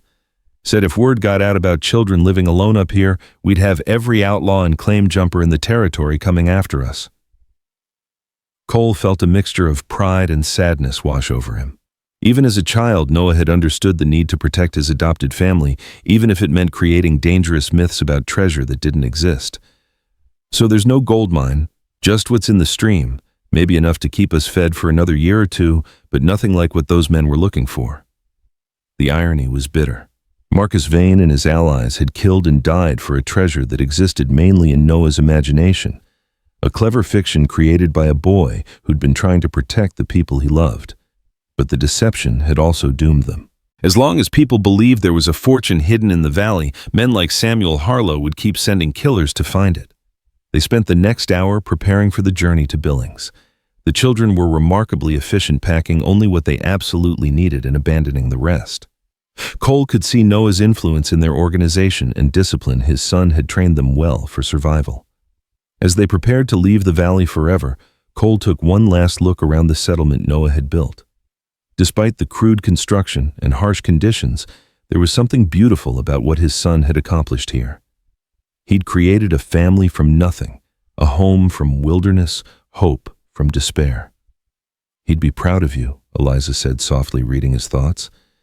"Woody, I gave up on him. I let grief and whiskey take over when he needed me most. He survived 3 years in the wilderness because of what you taught him. These children are alive because Noah remembered the lessons his father gave him about courage and determination and never abandoning the people you love." Cole felt tears stinging his eyes, but they weren't tears of grief anymore. They were tears of gratitude for the son who'd grown into a man he could be proud of, who'd taken the values his parents had tried to instill and used them to save other children's lives. "Come on," he said finally. "We have a long ride ahead of us." As they led their small caravan out of the valley, little Sarah cradled in Eliza's arms, and the other children mounted on horses liberated from the dead attackers, Cole couldn't shake the feeling that their troubles were far from over. Samuel Harlow was still out there, still believing in a fortune that didn't exist, still willing to kill children to get his hands on it. But for the first time in 3 years, Cole Harrington had something worth fighting for again. Not just the memory of his son, but the living legacy Noah had left behind, 5 children, who deserved a chance at the kind of life his boy had dreamed of giving them. The storm was breaking as they reached the valley entrance, revealing a dawn sky painted in shades of gold and rose. Behind them lay the past with all its grief and regret. Ahead lay an uncertain future fraught with danger but bright with possibility. And somewhere in between, in the space between one heartbeat and the next, Cole felt his son's presence like a warm hand on his shoulder, urging him forward toward whatever. The journey to Billings stretched before them like a test of endurance that would either forge them into a true family or break them apart completely. Little Sarah's fever had worsened during the night, and her labored breathing filled Cole with a desperate urgency that made every mile seem like 10. Eliza rode beside him, the sick child cradled in her arms, her face a mask of determined concentration as she monitored every breath, every heartbeat. The other children had proven themselves to be remarkably resilient, adapting to life on horseback with the same stoic acceptance they'd shown in surviving the wilderness. Jake rode point, his young eyes constantly scanning the trail ahead for signs of danger. The twins, Mary and Martha, flanked little Tommy, creating a protective formation that spoke of hard-won experience in staying alive. "How much farther?" Tommy asked as they crested a ridge that gave them their first clear view of the valley below. 2 days, maybe 3 if the weather turns bad again, Pete replied, consulting the crude map he'd sketched from memory. Cole studied the landscape ahead, noting the way the trail wound through open country that offered little cover from potential attackers. If Samuel Harlow had sent more men after them, this would be where they'd make their move. "We need to assume we're being watched," he said quietly to Pete. "Harlow's had time to position men along all the major routes." "You think he knows we're coming?" "I think he's the kind of man who plans for every possibility. The question is whether he wants us dead or just wants the information about the gold." As if summoned by his words, Jake suddenly raised his hand in the signal Noah had taught them for danger. Everyone froze as the boy pointed toward a cluster of rocks about half a mile ahead where sunlight had glinted off something metallic. "How many?" Cole asked, pulling out the field glasses he'd taken from one of the dead attackers. "Can't tell from here. Could be one man with a rifle, could be a whole gang." Cole studied the rocks through the glasses, looking for any sign of movement or hidden positions. What he saw made his blood run cold, at least 6 men well-positioned and heavily armed, waiting in perfect ambush formation. "They're not trying to hide," he observed grimly. "They want us to see them." "A parley," Pete suggested. "Or a trap." Cole lowered the glasses and looked at the children gathered around him. "Either way, we can't go around. This is the only route that gets us to Billings in time to save Sarah." Eliza looked down at the fevered child in her arms, then up at Cole, with eyes that held both fear and determination. "What do you want to do?" Before Cole could answer, a rider emerged from the rocks ahead and began approaching them under a white flag. He was a well-dressed man in his 50s with the kind of expensive clothes and confident bearing that spoke of wealth and power. This wasn't one of Harlow's hired killers. This was the man himself. "Samuel Harlow," Cole said under his breath. The man rode within 50 yards of their group before stopping and calling out in a voice that carried clearly across the distance. "Mr. Harrington, I believe we have matters to discuss." Cole checked his rifle and urged the Morgan forward, leaving the others behind with strict instructions to be ready for anything. "You've got quite a reputation for a simple rancher," Harlow said as Cole approached. Up close, the man was even more impressive, tall and lean, with steel gray hair and the kind of pale blue eyes that seemed to see right through a person's soul. Taking on Marcus Vane and his entire gang, rescuing children from impossible situations. Very heroic. "What do you want, Harlow?" Direct. I like that in a man. Harlow smiled, but it was the expression of a predator sizing up its prey. "I want what Vane wanted, the location of Noah Harrington's gold strike." "There is no strike, just a few nuggets the boy found in a stream." "Come now, Mr. Harrington. We both know that's not true. Your son was trading significant amounts of gold dust for supplies. No stream produces that kind of wealth." Cole felt a chill as he realized how thoroughly Harlow had investigated Noah's activities. The man knew far more than he'd expected. "Even if there was a strike," Cole said carefully, "what makes you think I'd tell you about it?" "Because," Harlow replied, gesturing toward his hidden men, "I have 6 rifles pointed at those children right now, and because the little girl in Miss Ward's arms needs a doctor more than she needs your stubborn pride." The threat hung in the air like poison. Cole could see the truth of it in Harlow's eyes. This man would kill children without hesitation if it served his purposes. What are you proposing?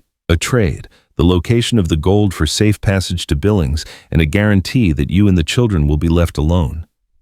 Your word isn't worth much considering the company you keep. Harlow's expression hardened. I'm a businessman, Mr. Harrington, not a bandit. I keep my agreements because my reputation depends on it. Give me what I want, and you'll never see me again. Cole stared into those pale blue eyes, trying to read the man's true intentions.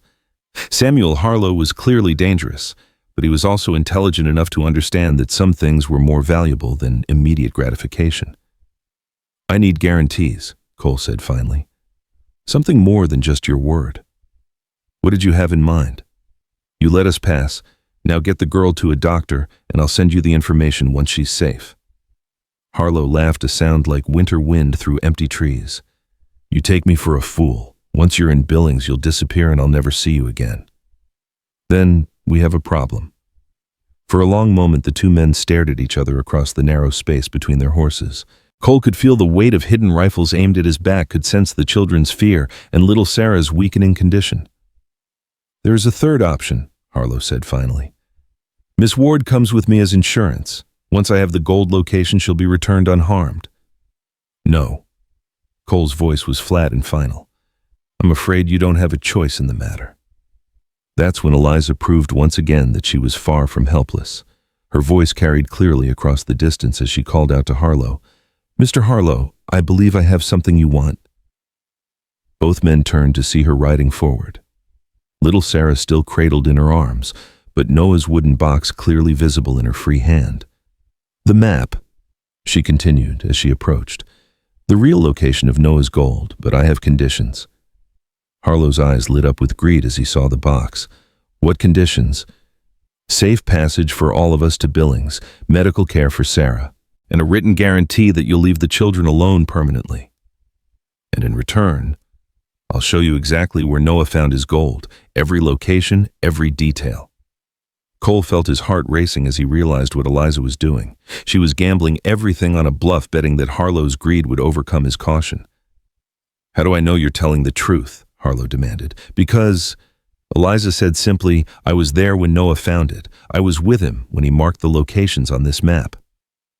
The lie was delivered with such conviction that even Cole almost believed it. Eliza had learned well during her months with Marcus Vane. She understood how desperate men thought, how greed could blind them to obvious deceptions. Harlow stared at the box in her hands, his pale eyes calculating odds and possibilities. Cole could almost see the thoughts racing through the man's mind. The wealth that might be hidden in those mountains, the fortune that could be his if he played this correctly. Very well, Harlow said finally, but I want to see the map first. After we reach Billings and Sarah is safe. Half now, half later. Eliza considered this, then nodded slowly. I'll show you one location now as proof, the rest when the child is safe. She opened the box and withdrew Noah's crude bark map, pointing to a section that showed what might have been a stream confluence. Here, she said. This is where Noah found the first nuggets. There should be enough there to convince you I'm telling the truth. Harlow studied the map intently, his experienced eye noting the landmarks and natural features Noah had sketched. Cole held his breath, knowing that their lives depended on whether the man believed Eliza's performance. This could be anywhere in 100 square miles, Harlow said skeptically. The two lightning-struck pines make it unique. There's only one place in the territory that matches this description. Cole had to admire Eliza's improvisation. She was building on details from Noah's actual experiences, weaving truth and fiction together in a way that sounded completely believable. Harlow made his decision. Agreed. But Miss Ward rides with me to Billings. If she's lying about any of this, she'll pay the price. I ride with Cole and the children, Eliza said firmly. That's not negotiable. Then how do I know you won't simply disappear once you reach town? Because I'll give you my word, and unlike some people, I keep my promises. The insult hit home, and Cole saw Harlow's face flush with anger, but the man was too disciplined to let emotion override his business sense. Your word and something more tangible, Harlow said finally. The box stays with me until our business is concluded. Eliza hesitated, glancing at Cole for guidance. The box was their only leverage, but little Sarah's breathing was becoming more labored with each passing minute. Done, she said, handing over Noah's precious wooden container. Harlow accepted the box with obvious satisfaction, his fingers tracing the carved letters of Noah's name. Excellent. My men and I will escort you to Billings to ensure there are no misunderstandings along the way. As they prepared to resume their journey, Cole maneuvered his horse close to Eliza's. "What's your plan?" he asked quietly. "I'm going to give him exactly what he wants," she replied. "A treasure hunt that will keep him busy for years." "What do you mean? Noah's map shows real places, streams, and landmarks that actually exist. But there's no gold in any of them, just enough traces to keep a greedy man convinced he's on the right track." Cole felt a surge of admiration for her cleverness. By the time Harlow realized he'd been deceived, they'd be long gone and the children would be safe. But first they had to get little Sarah to a doctor. The ride to Billings took on a surreal quality, with their supposed captors serving as escorts and protectors. Harlow's men were professionals experienced in both violence and restraint, and they maintained a careful balance between threat and cooperation. Sarah's condition continued to deteriorate as they traveled, her fever spiking to dangerous levels that had Eliza constantly checking her pulse and breathing. More than once, Cole thought they were going to lose the child entirely, but somehow she kept fighting her small body, refusing to surrender to the illness that was consuming her. "She's strong," Jake said during one of their brief rest stops. "Noah always said she had the heart of a warrior." "What was she like?" Eliza asked, gently bathing the child's forehead with cool water. "Before she got sick." "Bossy," Tommy replied with a fond smile, "always trying to take care of everyone else even though she was the youngest. Noah used to say she reminded him of his ma." Cole felt his throat tighten at the reference to Sarah, his wife who died so many years ago. The little girl did have some of her qualities, the same determined chin, the same refusal to give up when things got difficult. "She's going to be all right," he said firmly, as much to convince himself as the others. "We're not going to lose her." They reached the outskirts of Billings just as the sun was setting on their second day of travel. The town was larger than Cole had expected, with genuine streets and proper buildings that spoke of civilization and order. But more importantly, it had a doctor. "Dr. Matthews has a clinic on Main Street," Harlow informed them as they rode into town. "He's expensive, but he's good." Cole noted the way people stepped aside as their group passed, the nervous glances directed at Harlow and his armed men. Whatever Samuel Harlow's business in Billings, he was clearly a man to be feared and respected. The clinic was a neat two-story building with clean windows and a freshly painted sign. Dr. Matthews himself met them at the door, a thin elderly man with gentle eyes and the kind of steady hands that inspired confidence. "Bring her inside quickly," he said after one look at Sarah. "How long has she been like this?"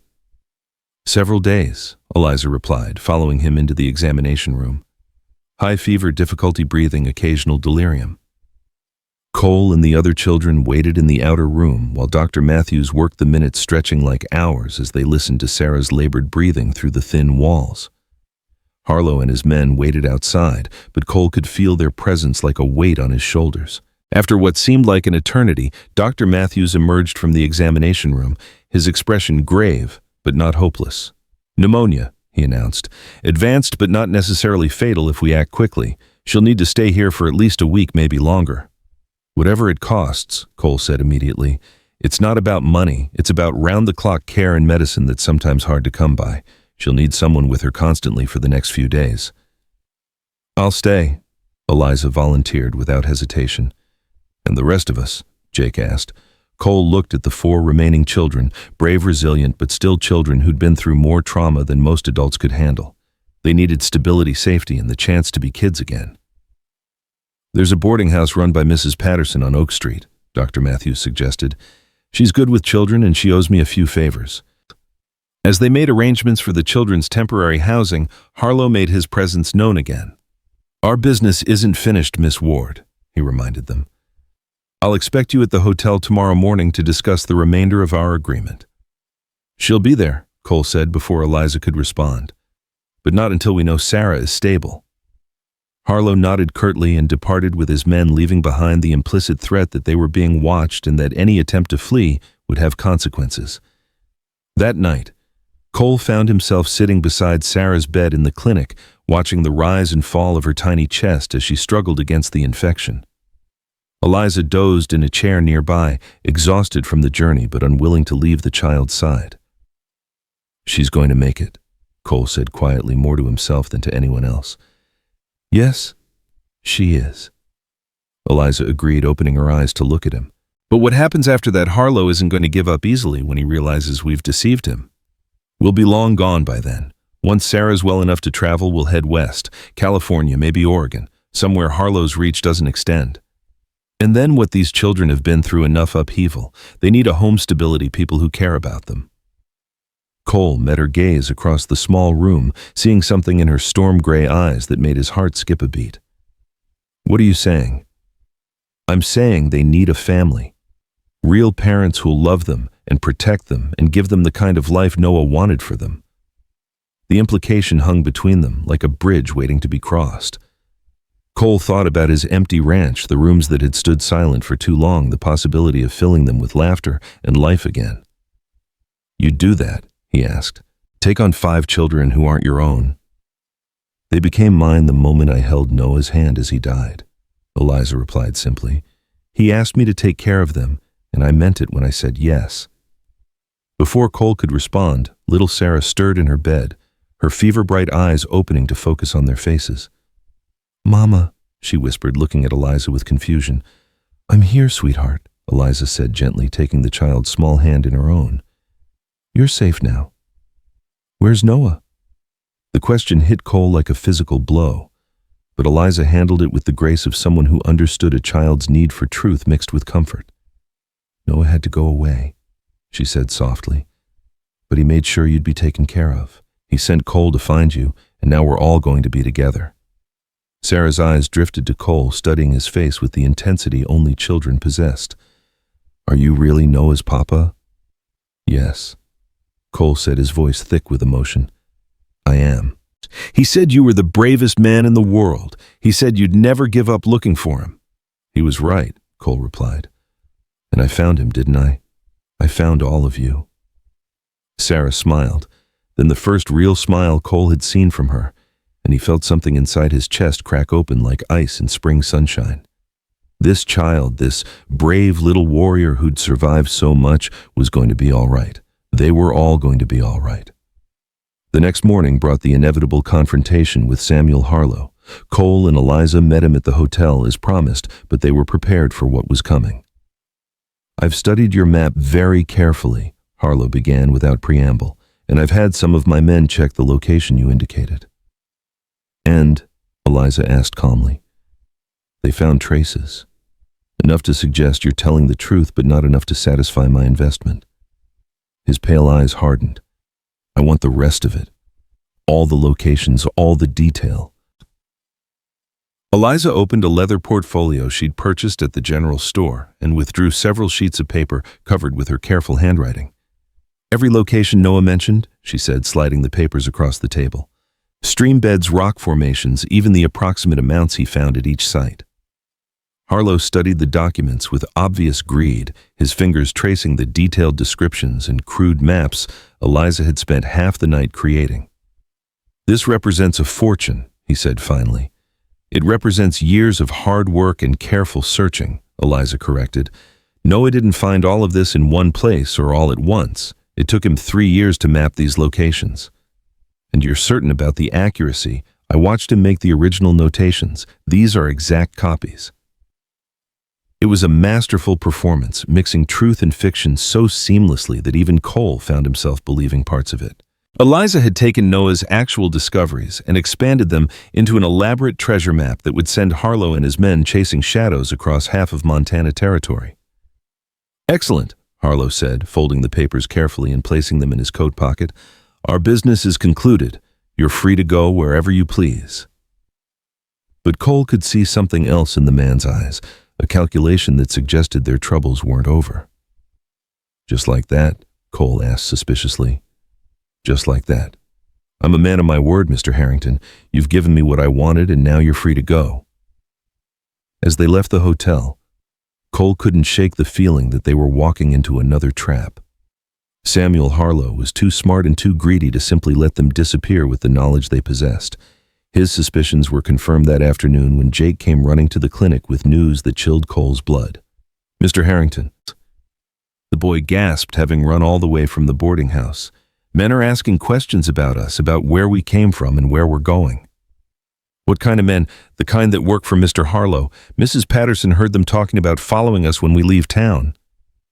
Cole felt his jaw clench with fury. Harlow had gotten what he wanted, but he wasn't content to let them go. He wanted insurance, wanted to make sure they couldn't expose his deception to others who might compete for the imaginary gold. "Pack everything," Cole told Eliza. "We're leaving tonight. Sarah isn't strong enough yet. Dr. Matthews said, if we stay, we're all dead. Harlow's planning something, and I'm not going to wait around to find out what it is." They spent the rest of the day making careful preparations, purchasing supplies, and planning a route that would take them away from Billings without using any of the main roads.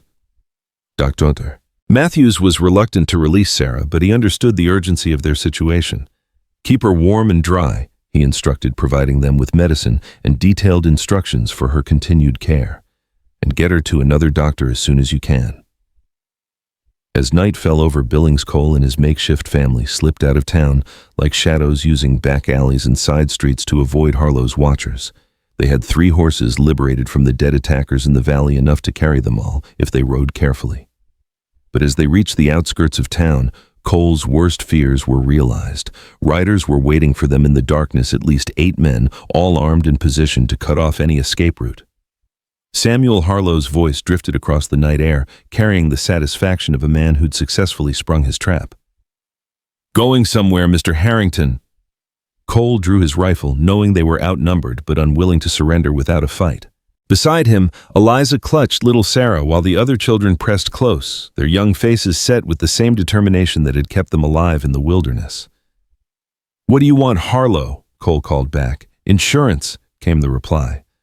"You see, I've been thinking about our arrangement, and I've realized there's a flaw in my planning. What happens if your map proves to be inaccurate? What happens if I've been deceived? Then you'll have wasted your time chasing fool's gold, just like Marcus Vane did." "Ah, but that's where you're wrong. You see, I've learned from Vane's mistakes. I'm not going to chase shadows across the wilderness. I'm going to take what I know is valuable." "Which is?" "The children, of course. Young workers who know the mountains, who can guide my men to every stream and rock formation in Noah's territory. They're worth far more than any map." Cole felt ice forming in his stomach as he realized Harlow's true intention. The man didn't just want the gold, he wanted slave laborers who could search for it under threat of death. "Over my dead body," Cole said quietly. "That can be arranged," Harlow replied. "But it doesn't have to come to that. Surrender peacefully and Miss Ward can go free. Continue to resist and everyone dies." For a moment that stretched like eternity, Cole weighed their options. They were outnumbered, outgunned, and trapped in open ground with nowhere to run. The children's lives hung in the balance, along with any hope of the family he'd begun to dream of building with Eliza. But then little Sarah stirred in Eliza's arms and spoke in a voice that was weak, but filled with the same courage her brother Noah had possessed. "Don't let them take us," she whispered. "Noah said you'd never let the bad men win." That's when Cole Harrington made the decision that would define the rest of his life. He'd failed his son once by giving up the search too early. He wouldn't fail these children by surrendering them to a monster like Samuel Harlow. "Jake," he said quietly, "remember what Noah taught you about emergency signals?" The boy nodded, understanding immediately what Cole was asking. "When I give the word, you take the others and ride for that line of trees to the east.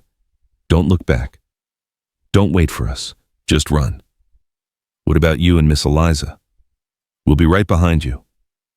It was a lie, and they all knew it. Cole and Eliza would have to hold off 8 armed men long enough for the children to escape. The odds of survival were virtually non-existent, but sometimes a man had to make impossible choices, had to sacrifice everything for the people he loved.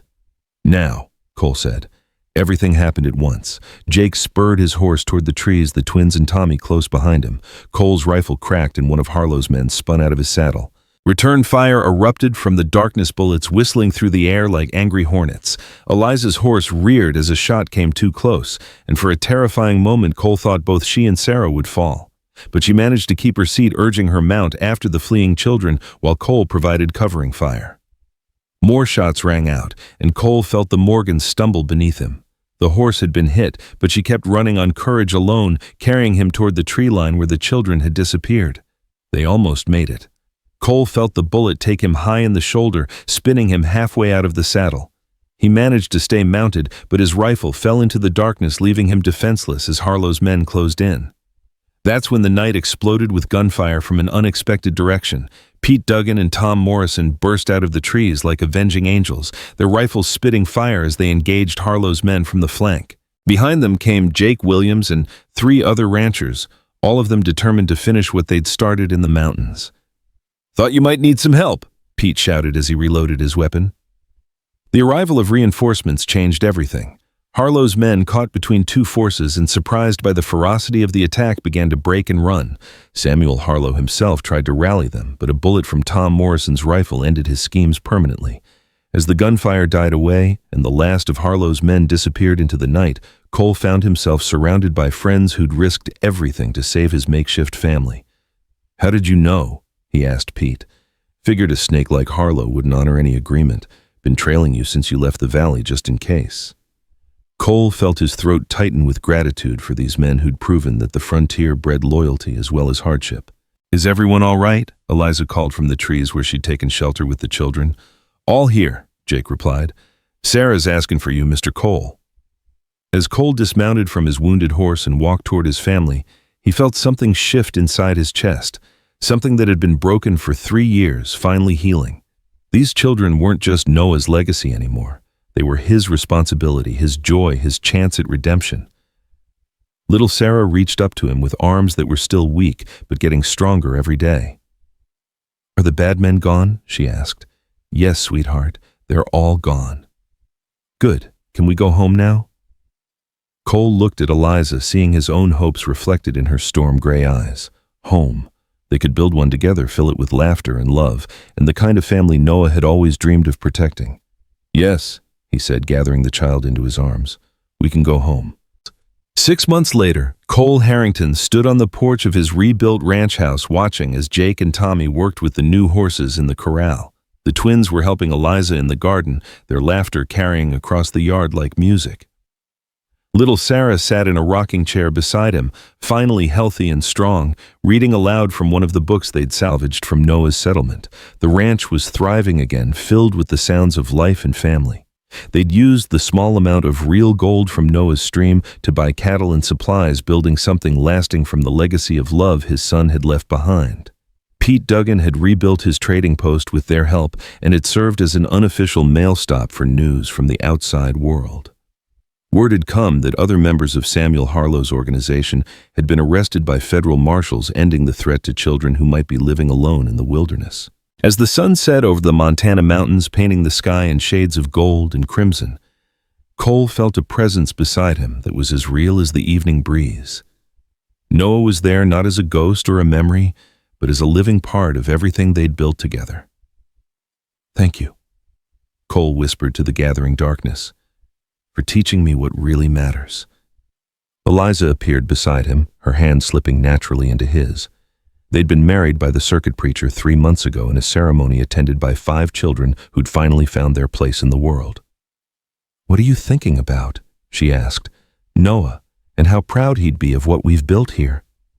"He is proud," little Sarah said without looking up from her book. "He told me so in my dreams." Cole smiled, no longer surprised by the wisdom that came from the mouth of this remarkable child. She was right, of course. Noah's spirit lived on in every laugh, every lesson, every moment of love they shared as a family. The frontier had taken much from Cole Harrington, his wife, his son, his faith in the future. But it had also given him something precious beyond measure, the chance to love again, to build again, to be the kind of father and husband Noah had always believed him to be. As the first stars appeared in the darkening sky, Cole gathered his family around him and told them the story Noah had loved best, the tale of brave knights who rescued those in need and built kingdoms founded on love and courage. It was a story that would continue long after the last star faded from the Montana sky, carried forward by children who understood that the greatest treasures weren't found in the ground but in the hearts of those brave enough to protect what mattered most. The winter of desperation had finally ended, replaced by the eternal spring of hope reborn.